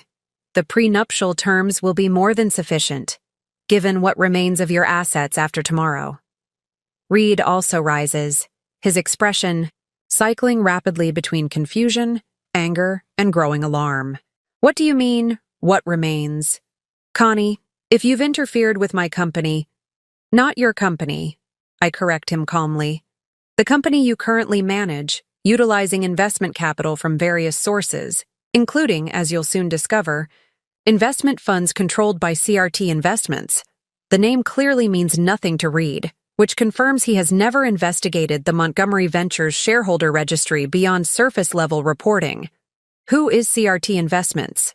He demands, following me as I move toward the exit. I pause, considering whether to reveal this final piece of information now or allow him to discover it during tomorrow's board meeting. A small, human part of me, the part that remembers why I married him 15 years ago, decides he deserves at least this much warning. Connie Reynolds Thompson, I explain quietly. I've been investing independently since before we met, Reed. The prenup you insisted upon protected those separate assets quite effectively, allowing me to build my own investment firm while you believed I was merely managing household accounts. Reed stands frozen near the restaurant entrance, his mind visibly struggling to process my revelation. The carefully constructed reality he has inhabited for 15 years, one where his wife was a competent but financially limited homemaker, is collapsing around him. That's impossible, he finally manages, his voice barely above a whisper. I would have known. My team would have flagged any significant stakeholder, especially one with my own last name. Your team saw what they expected to see, I explain. CRT Investments operates through a network of subsidiary holdings and investment vehicles. The connection to me personally is deliberately obscured through entirely legal corporate structures you taught me about during the early years of our marriage. Reed's expression shifts from disbelief to calculation as he mentally reviews what this might mean. Even if what you're saying is true, CRT couldn't possibly hold enough Montgomery shares to matter. I personally control over 40% of voting stock. 38%, I correct him. And CRT directly controls 18% through various holdings, with effective influence over another 20% through strategic partnerships with other investors. The blood drains from Reed's face as the implications become clear. You've been plotting a takeover of my company? For how long? Not a takeover, I clarify. a protective investment strategy, and not for nearly as long as you might think. My concerns began only when your financial manipulations threatened the company's stability and my investment. The valet approaches with my car, but Reed barely notices, his focus entirely on recalculating the power dynamics that have shifted so dramatically beneath his feet. The board meeting tomorrow, he realizes aloud. You're behind it, Marshall, and Vicky called the meeting based on evidence of financial improprieties, I reply carefully. Evidence that exists independently of any action on my part. This is about Samantha, isn't it? Reed demands, grasping for a familiar narrative that would make sense of this upheaval. Some kind of revenge for the divorce. I smile slightly. Interesting that your mind immediately goes there. No, Reed, this isn't about your relationship with Samantha. Though you might want to ask her about her family background sometime, specifically the Cunningham banking connection. Before Reed can process this additional revelation, my driver opens the car door for me. I need to go. Tomorrow will be a challenging day for you, and I suggest you prepare accordingly. You can't do this, Reed insists, the desperation in his voice becoming more evident. 15 years of marriage, and this is how you respond to a divorce? By trying to destroy everything I've built? I pause before entering the car, turning to face him one last time. I'm not destroying anything, Reed. I'm protecting my investment from your increasingly reckless management. The fact that this coincides with your decision to trade up for someone younger is merely an ironic footnote to the situation you've created. As I settle into the back seat, Reed steps forward, his expression hardening into something uglier than I've seen before. This isn't over, Connie.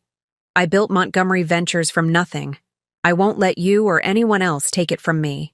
Was never solely yours to lose, I reply calmly as the driver closes my door. Through the window, I add, and you should check your messages. I believe Landmark Capital has been trying to reach you about those personal guarantees.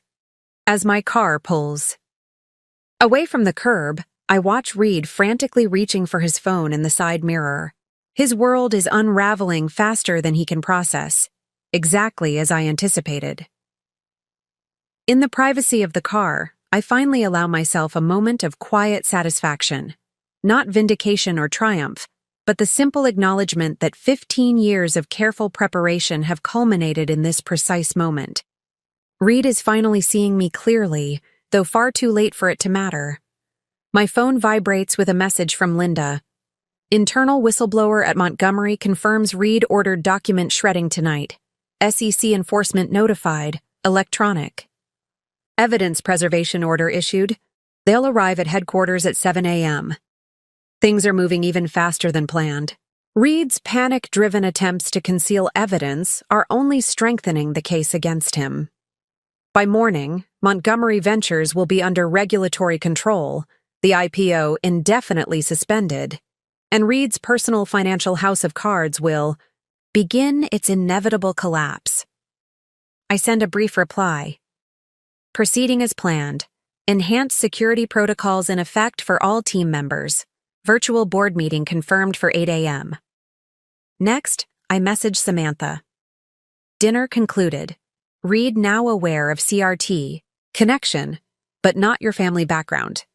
Maintain normal communication protocol. Update if he contacts you. The response comes almost immediately. Understood. He's called twice already, sent to voicemail. Security team reports he's still at restaurant, appears to be making multiple calls. Reed will be reaching out to his allies, trying to assemble support before tomorrow's board meeting. What he doesn't yet realize is how thoroughly isolated he has become through his own actions. The financial irregularities Samantha has documented are so significant that even his most loyal executives will distance themselves once the evidence is presented. As my car navigates the evening traffic toward my Riverside Drive apartment, not the penthouse I share with Reed, I switch my phone to a different secure profile. This secondary identity contains my direct communications with the regulatory authorities and legal team handling the SEC filing.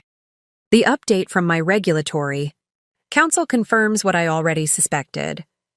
SEC enforcement prepared for early morning action based on whistleblower testimony. Trading suspension likely by market open.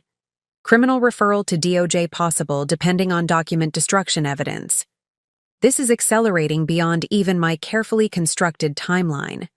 What began as a protective strategy to prevent Reed's mismanagement from destroying Montgomery Ventures' value has evolved into something more consequential. His response to the initial inquiries, attempting to conceal evidence and obstruct legitimate board oversight, has transformed financial irregularities into potential criminal violations. I hadn't anticipated or desired this outcome, but I prepared for it nevertheless. The contingency protocol document I've maintained for 15 years includes provisions for criminal proceedings, ensuring my investments and reputation remain protected, regardless of how severely Reed's actions are ultimately judged. At 10:30 p.m. As my car approaches my private residence, my secure phone registers an alert from the monitoring system at the penthouse I share with Reed. He has returned home and is accessing my private office, the space he has always dismissed as my household management center. Through the security camera I discreetly installed years earlier, I watch as Reed systematically searches through my desk drawers and filing cabinets. His movements are frantic, lacking his usual calculated precision. He's looking for evidence, connecting me to CRT investments, still not fully accepting the revelation that has shattered his perception of our marriage. Of course, he will find nothing. I've maintained absolute separation between my personal identity as Reed's wife and my professional identity as the architect of CRT investments. No physical documents in the penthouse connect these two worlds. At precisely 5:30 a.m., I wake to a series of urgent notifications on my secure phone. Overnight developments have accelerated the timeline dramatically. From SEC enforcement contact, 4:18 a.m., Judge Harrison signed emergency order freezing all Montgomery Ventures assets pending investigation. Enforcement team en route to headquarters. Order includes personal accounts of key executives. From Linda, 4:45 a.m. Landmark Capital called all personal guarantee loans associated with Reed. 3 properties now in default status. Banking partners notified of potential fraud concerns. From Samantha, 5:10 a.m. Reed arrived at office. At 4 a.m. Security reports erratic behavior. Attempts to access secure server room denied by IT director. Currently locked in office with Paolo, both refusing to communicate with staff. The situation is deteriorating faster than even I anticipated. Reed's desperate attempts to salvage his position are only compounding his legal exposure. Exactly as I predicted when I outlined his likely reactions in my contingency protocol document years earlier. I dress efficiently in a tailored navy suit, professional, armor for the day ahead, and review the final preparations for the virtual board meeting now just hours away. The presentation documenting Reed's financial manipulations has been updated overnight to include his attempts at document destruction and server access, further strengthening the case for his immediate removal. At 6:30 a.m., as my driver navigates toward the Hayes Financial Group offices where I'll participate in the virtual board meeting, breaking news alerts begin appearing across financial networks. Developing. SEC Enforcement Division raids. Montgomery Ventures headquarters. Montgomery Ventures trading. Halted pending regulatory investigation. Sources report financial irregularities at Montgomery Ventures ahead of planned IPO. The financial world is waking up to the crisis that has been building behind the scenes for months.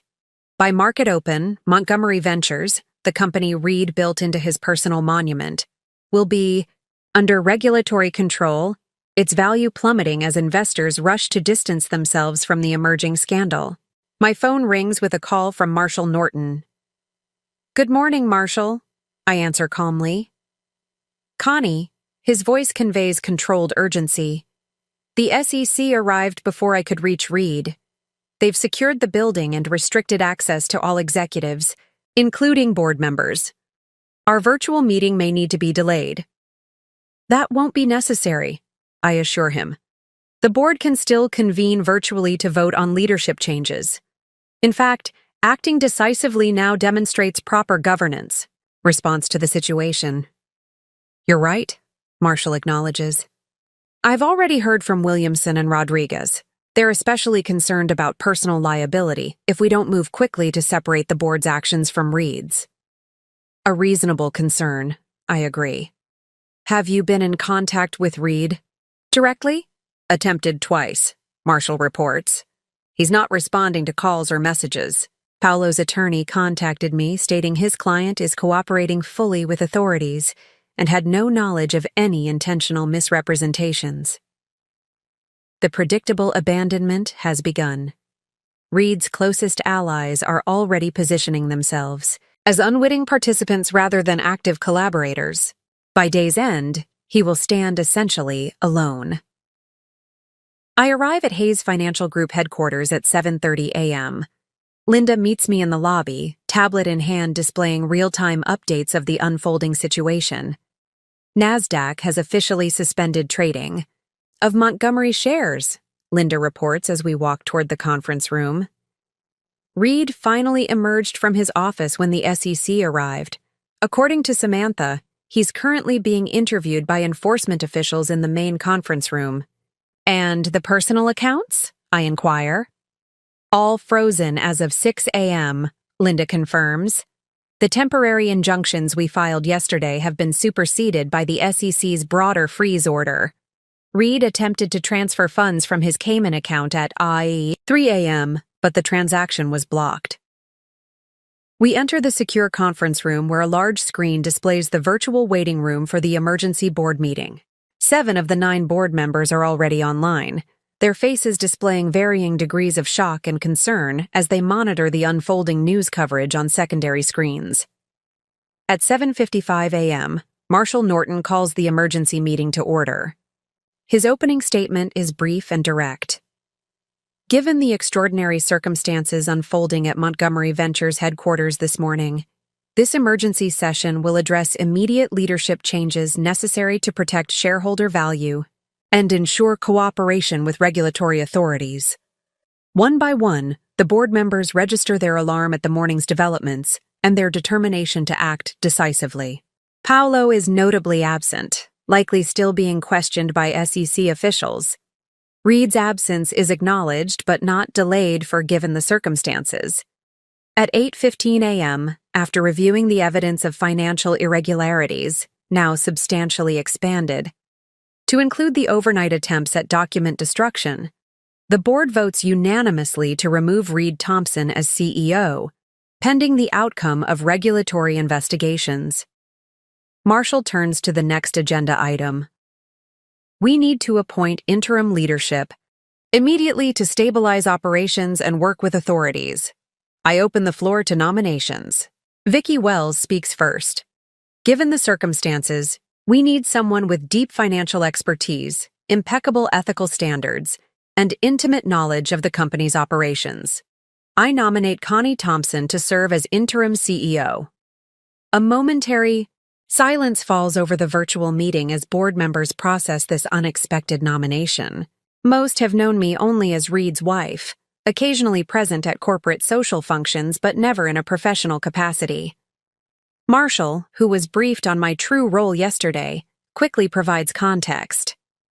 For those unaware, Mrs. Thompson is the founder and principal of CRT Investments, which holds a significant stake in Montgomery Ventures through various investment vehicles.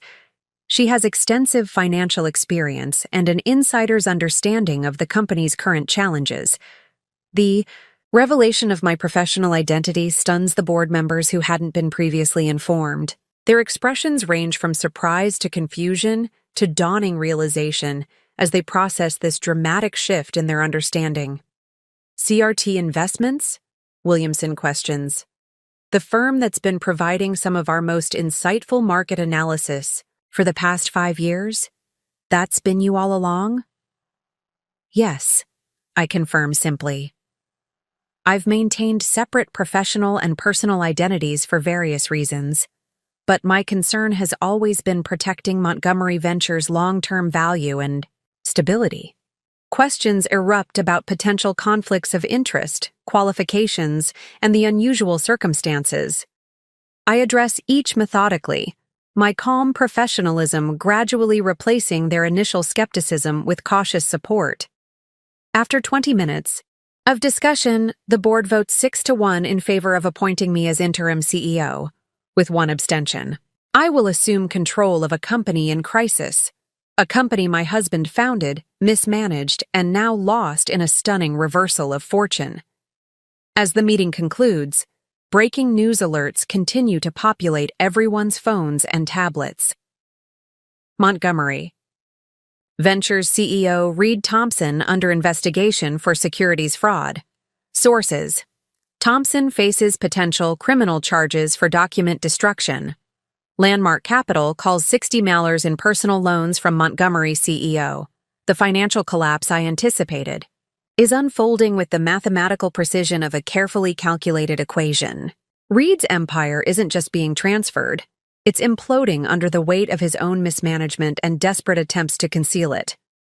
By noon, I've established a temporary command center in the Montgomery Ventures Executive Conference Room, the same space where Reed conducted countless meetings, showcasing his vision to investors and intimidating subordinates. Now it serves as headquarters for the crisis management team I've assembled, a mix of trusted Montgomery executives untainted by the financial improprieties and external advisors from Hayes Financial Group. The room buzzes with focused energy as teams work to assess damage, coordinate with regulators, and develop communication strategies for investors, employees, and the market. I move between groups with calm authority, asking incisive questions and making decisive calls that demonstrate my deep understanding of both the company's operations and the complex financial issues at hand. For many Montgomery employees seeing me in this role, the cognitive dissonance is profound. The woman they've previously encountered only at holiday parties and corporate galas, always in Reed's shadow, always introduced simply as my wife Connie, is now commanding their boardroom with the natural authority of someone who has been preparing for this moment for years. At 2:15 p.m., as I conclude a briefing with the legal team coordinating the company's response to SEC inquiries, my security detail approaches with a discreet message. Mr. Thompson is in the lobby, demanding to see you. Security has detained him pending your instructions. I consider my options carefully. The confrontation is inevitable, but the setting and witnesses will determine how the narrative unfolds. After a moment's deliberation, I make my decision. Have security escort him to my office, Reed's former office. Ensure the executive corridor is cleared of unnecessary personnel, but maintain standard security protocols. Record all interactions as per company policy. 10 minutes later, I sit behind what had been Reed's desk, reviewing the latest asset valuation reports that will determine Montgomery Ventures' survival options. The office remains largely as Reed left it. Modernist furniture, strategic lighting that highlights the awards and magazine covers featuring his success, floor-to-ceiling windows showcasing the city he had always felt he commanded. The door opens, without a knock, and Reed enters, physically brushing past the security officer who had escorted him. His appearance shocks even me, who witnessed his decline through the security feed this morning. His customary bespoke suit is rumpled, his usually meticulous hair disheveled, his expression a volatile mix of rage and disbelief. "Get out," he demands of the security officer without taking his eyes off me. "Mr. Jackson stays," I counter calmly. "Company policy requires security presence during non-standard interactions." "Company policy?" Reed's laugh holds no humor.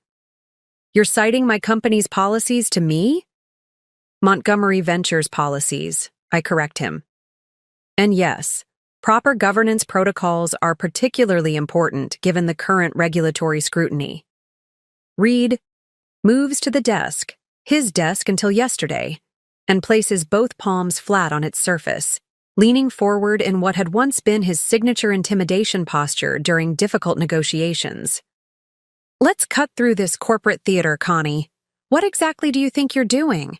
I meet his gaze steadily. "Currently, I'm leading the crisis management response to stabilize Montgomery Ventures following serious governance failures and regulatory interventions. As interim CEO appointed by the board, that's my fiduciary responsibility." "This is insane," Reed hisses, his voice low but intense. "You engineered this entire situation. You manipulated the board, fed information to regulators, collaborated with my assistant, all while pretending to be nothing more than my supportive wife." "That's not accurate," I reply evenly. "The financial irregularities that triggered regulatory intervention were entirely your creation, Reed. The board acted appropriately once those issues came to light.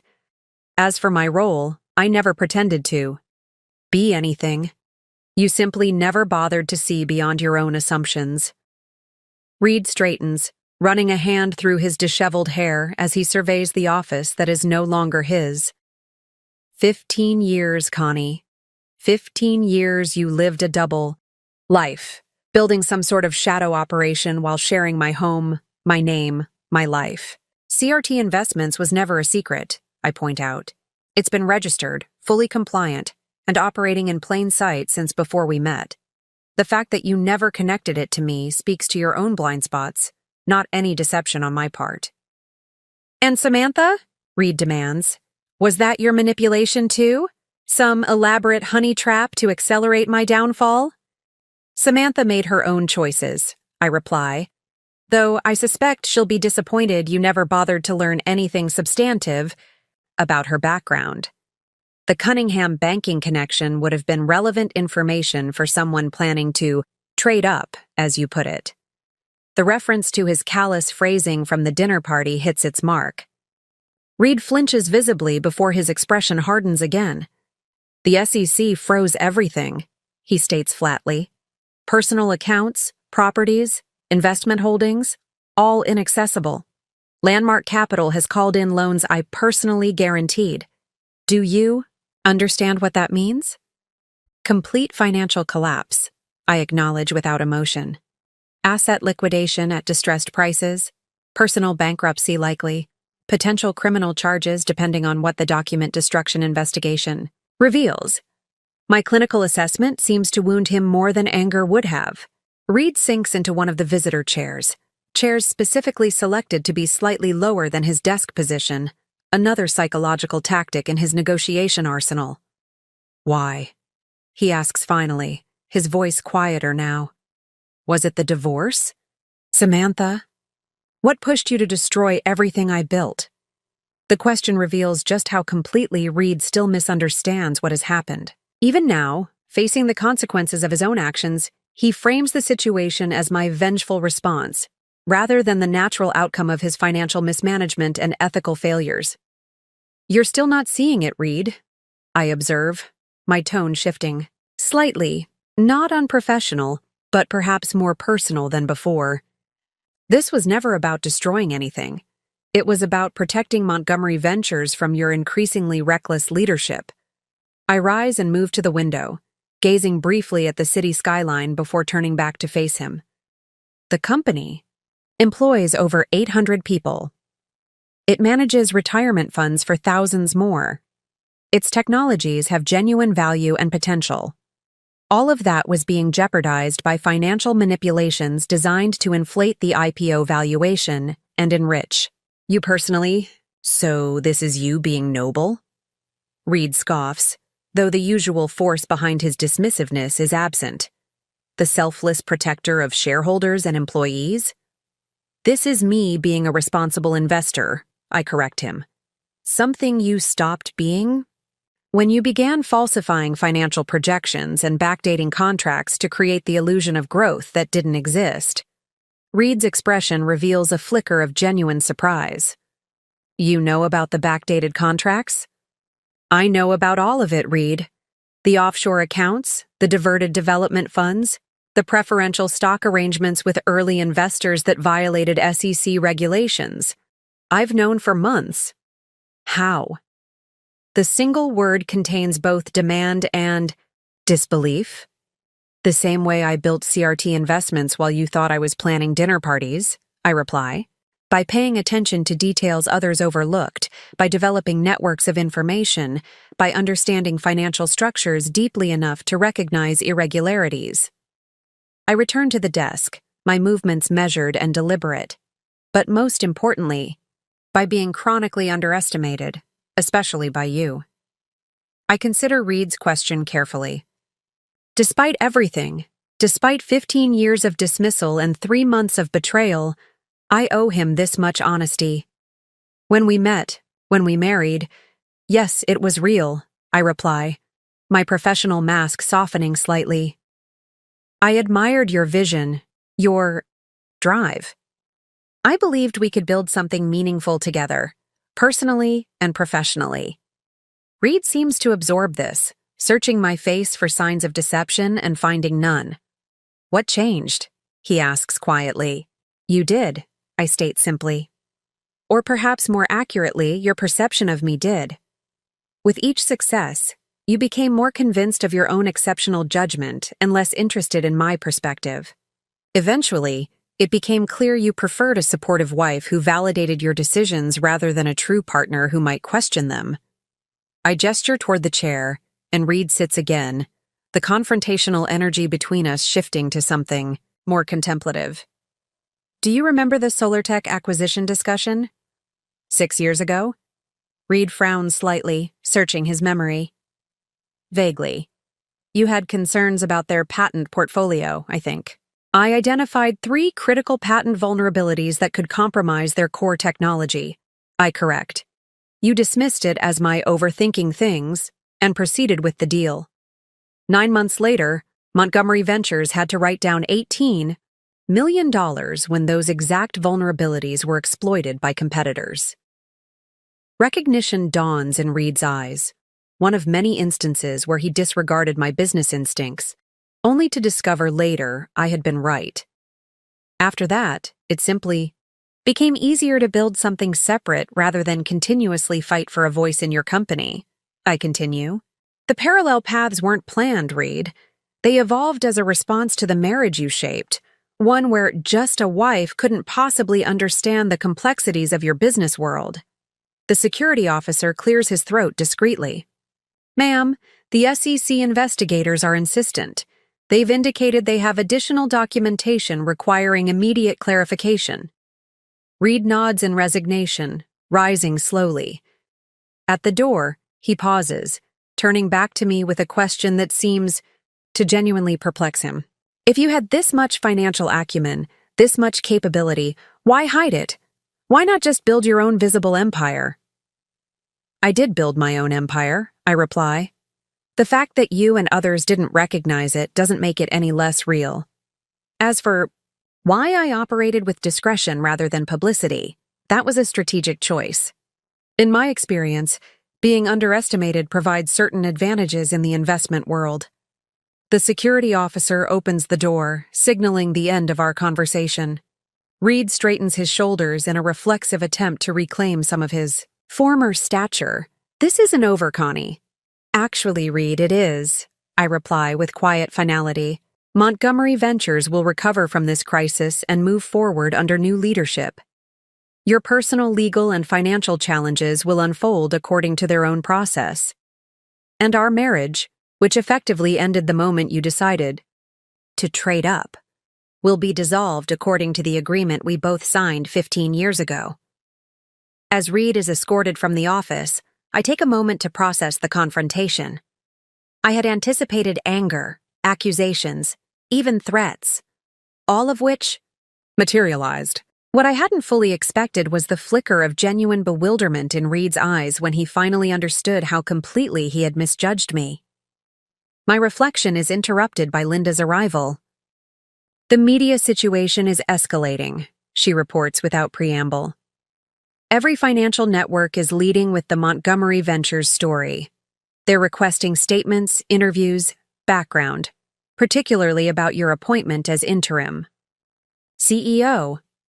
What's the narrative forming? I ask. my focus immediately shifting back to crisis management.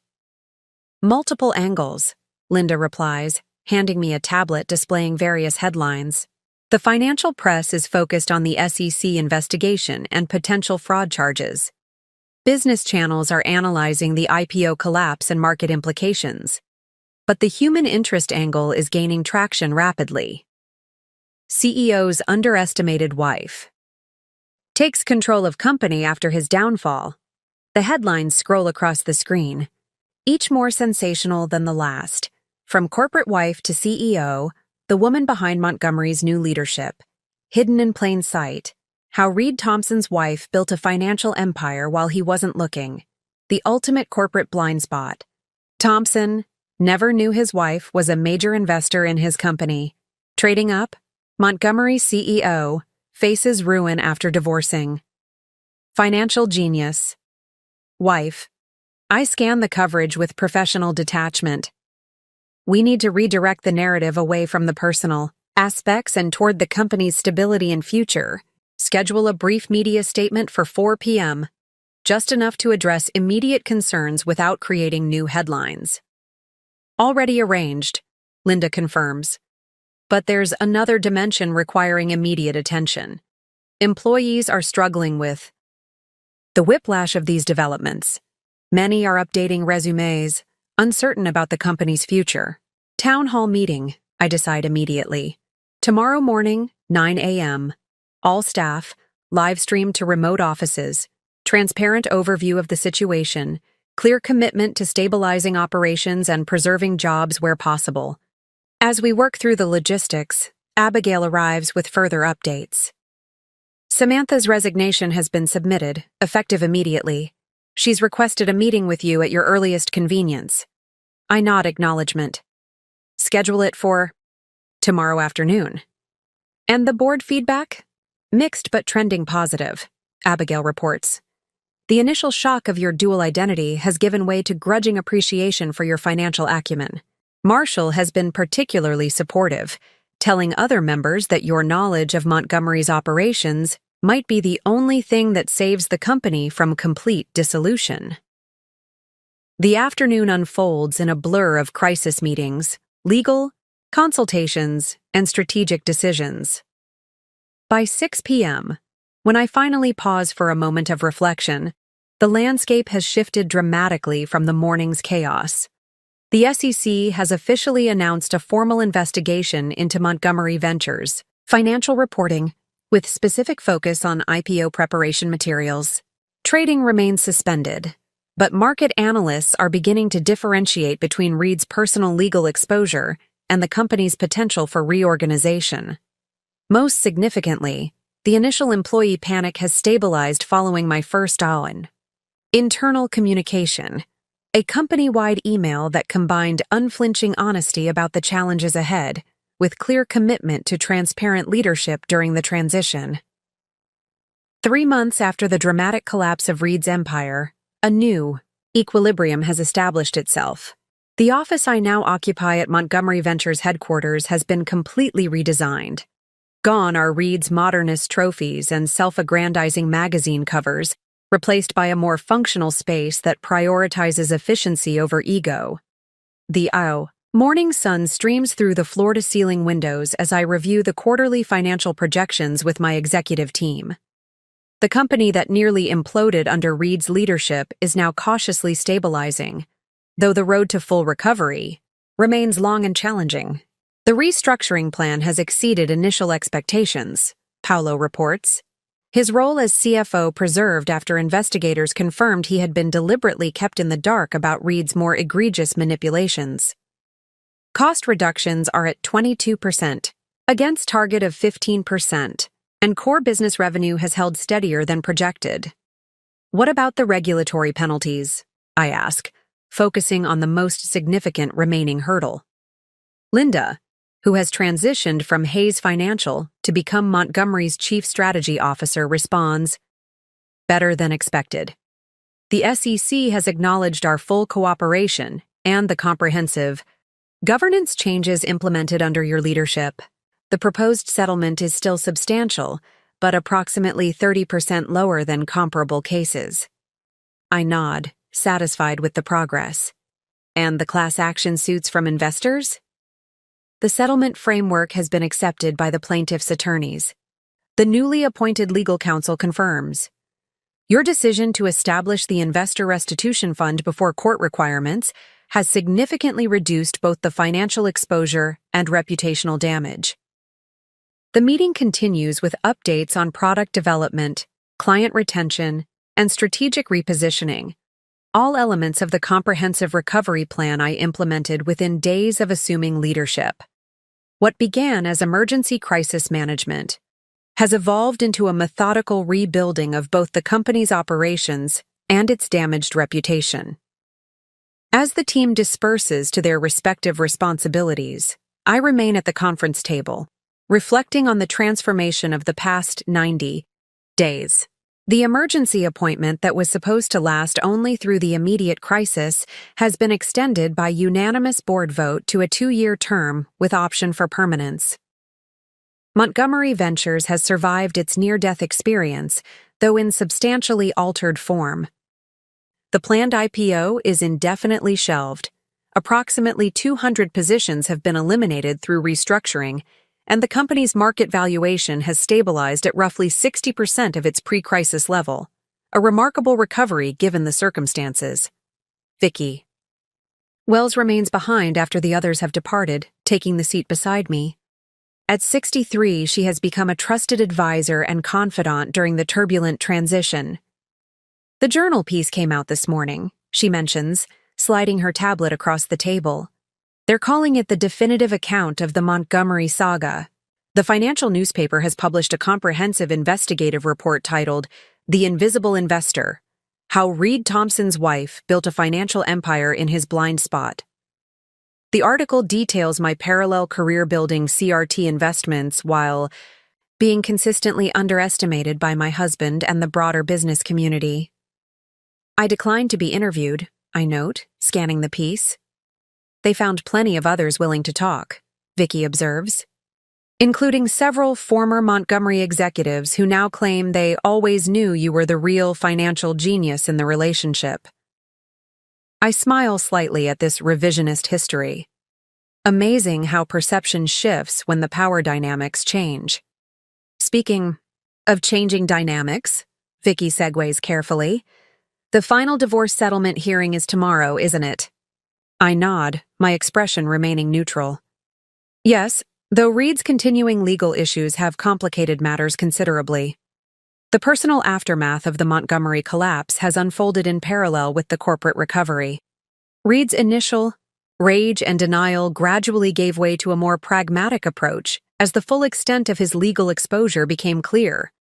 The criminal investigation into document destruction and financial fraud resulted in formal charges 3 weeks after the initial SEC intervention. Reed is currently free on bail but facing a potential 5 to 7 year sentence based on similar precedent cases. His personal financial collapse has been even more dramatic than anticipated. With assets frozen, guaranteed loans called, and legal expenses mounting, he filed for personal bankruptcy protection within 6 weeks of his removal as CEO. Have you spoken with him directly? Vicky asks, her tone suggesting genuine concern rather than mere curiosity. Once, I acknowledge. His attorneys requested a meeting to discuss voluntary testimony I might provide regarding his lack of criminal intent. And did you? I told them I would testify truthfully if called. That while Reed engaged in financial manipulation, I believed his actions stemmed from hubris and recklessness rather than premeditated criminal intent. This measured response reflects my approach to the entire situation. Despite the personal betrayal that preceded the corporate collapse, I've maintained a clear distinction between Reed's failings as a husband and his culpability as a business leader. As Vicky departs, I turn my attention to the final preparations for tomorrow's divorce proceedings. The legal aspects have been dramatically simplified by Reed's financial implosion. There are essentially no significant assets left to divide beyond those already protected by the prenuptial agreement. Instead, the most challenging element has been managing the intense public interest in our separation. What might have been a private dissolution of a failed marriage has become inextricably linked with one of the most dramatic corporate downfalls in recent memory. 1 year to the day. After Reed told me he was trading up for someone younger, I sit in my office at Montgomery Ventures reviewing the company's remarkable recovery. The financial press has dubbed it the Thompson turnaround, though they mean Connie Thompson, not Reed. Through the floor-to-ceiling windows, I can see the city skyline that once represented Reed's conquered territory. Now it serves as a reminder of how thoroughly perspectives can change when viewed from different vantage points. On my desk sits the morning's Wall Street Journal featuring a profile titled, "Rising from the Ashes: How Connie Thompson Rebuilt What Her Ex-Husband Nearly Destroyed." The article details the company's journey from the brink of collapse to its current stable position, with share values steadily climbing back toward pre-crisis levels. Reed's story has taken a different direction. After accepting a plea agreement, he's serving a reduced 3-year sentence at a minimum security facility. His personal bankruptcy has been finalized, leaving him with essentially nothing from the empire he had spent decades building. Samantha Cunningham has published her first academic paper on corporate governance failures, using Montgomery Ventures as an anonymized case study. Her analysis of how power dynamics and gender bias create corporate blind spots has become required reading in several top business schools. As for me, the board has recently removed interim from my title, confirming me as permanent CEO following the company's first profitable quarter since the crisis. The corporate wife identity that once hid my true capabilities has been permanently discarded. The divorce was finalized without drama or contest, the prenuptial agreement functioning exactly as intended, protecting my separate assets while allowing Reed to face the consequences of his own financial decisions. A knock at my office door interrupts my reflections. Linda enters with our newest executive team member, a promising young woman who recently graduated from Wharton's MBA program with highest honors. Ms. Reynolds Thompson, the young executive, addresses me using the name I reclaimed after the divorce. The investment committee is ready for your final decision on the acquisition proposal.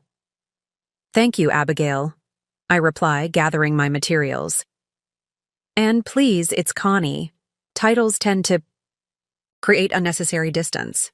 As we walk toward the conference room, Linda comments quietly, "The trajectory numbers look even better than projected. The board is extremely pleased with your leadership through this transition."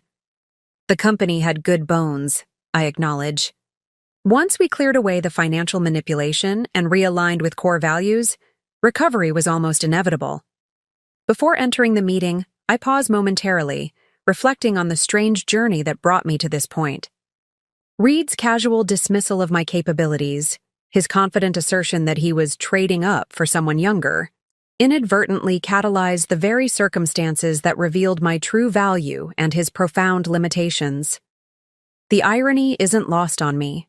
In attempting to replace what he perceived as just a wife with a younger model, Reed accelerated his own downfall while simultaneously freeing me to step fully into my power, proving beyond any doubt that in underestimating me, he made the most costly miscalculation of his life. As I take my seat at the head of the conference table, I'm struck by how different the company feels under my leadership. Where Reed fostered competition and insecurity, I've built collaboration and transparency. Where he demanded loyalty to himself, I've redirected that commitment toward the company's mission and values. The acquisition we're discussing today represents more than just business growth. It symbolizes Montgomery Ventures' transformation from a vehicle for one man's ego into an organization guided by sustainable principles and collective purpose. When I cast my deciding vote in favor of proceeding with the acquisition, I'm not just making a business decision. I'm confirming that the company has fully emerged from Reed's shadow into its new identity, one defined not by the man who founded it, but by the values and vision that will carry it forward. The legacy of Reed's underestimation extends far beyond our personal story. It serves as a powerful reminder that capability and talent exist regardless of whether they're recognized, and that assuming limitations in others based on preconceived notions isn't just morally questionable, but potentially ruinous. As I enter the conference room, the executive team rises, a small gesture of respect that still feels unfamiliar after years of moving through these same spaces almost invisibly as Reed's wife. The transformation of the past year extends beyond corporate leadership to reshape every aspect of my professional identity. Let's begin, I say, taking my seat at the head of the table, the position Reed once occupied with such territorial confidence.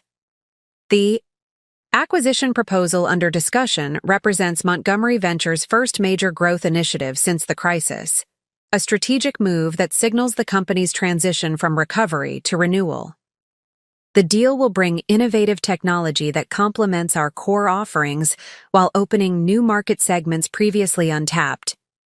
As the team presents their final analyses, I note how different these meetings feel under my leadership. Where Reed demanded deference and discouraged dissent, I actively seek diverse perspectives, recognizing that the best decisions emerge from robust, honest discussion rather than a single dominant voice. Following unanimous approval of the acquisition, I remain behind as the others depart. The empty conference room offers a moment of quiet reflection on the journey that brought me here. Not just the dramatic events of the past year, but the 15 years before that shaped my unusual path to leadership. My phone chimes with a message from my assistant. Ms. Reynolds Thompson, reminder of your interview with Business Leadership Quarterly at 3 p.m. They've submitted their questions in advance as requested. Scanning the interview questions, I pause at one that cuts to the heart of my story. Many have described your experience as a cautionary tale about underestimating women in business. How do you view your journey from corporate wife to CEO? It's the narrative that has captured public imagination, the satisfying reversal of the powerful man who dismissed his wife's capabilities only to watch her assume control of his company. The story has already inspired countless articles, a planned book, and even rumors of a limited series adaptation. Yet, the reality I've lived is more complex than these simplified narratives suggest. My success hasn't come from a desire for vindication or revenge, but from years of methodical work, strategic patience, and a willingness to be underestimated, when it served my purposes. As I prepare my response, I reflect on the strange symmetry of my current position. I now openly lead the company Reed founded, sit in the office he designed, and make decisions that will permanently reshape the organization he believed was his exclusive domain. Yet despite assuming this visible role, my fundamental approach remains unchanged. Careful analysis, strategic foresight, and decisions based on long-term value rather than ego or appearance. The only real difference is that these capabilities are now recognized and respected rather than dismissed or overlooked.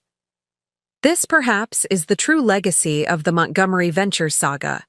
Not just the cautionary tale of Reed's hubris or the satisfying reversal of my emergence, but the reminder that talent and capability exist regardless of whether they're recognized. Reed's failure wasn't just ethical or financial, it was his profound inability to see beyond his own assumptions about where value and intelligence resided. Up next, you've got 2 more standout stories right on your screen. If this one hit the mark, you won't want to pass these up. Just click and check them out. And don't forget to subscribe and turn on the notification bell so you don't miss any upload from us.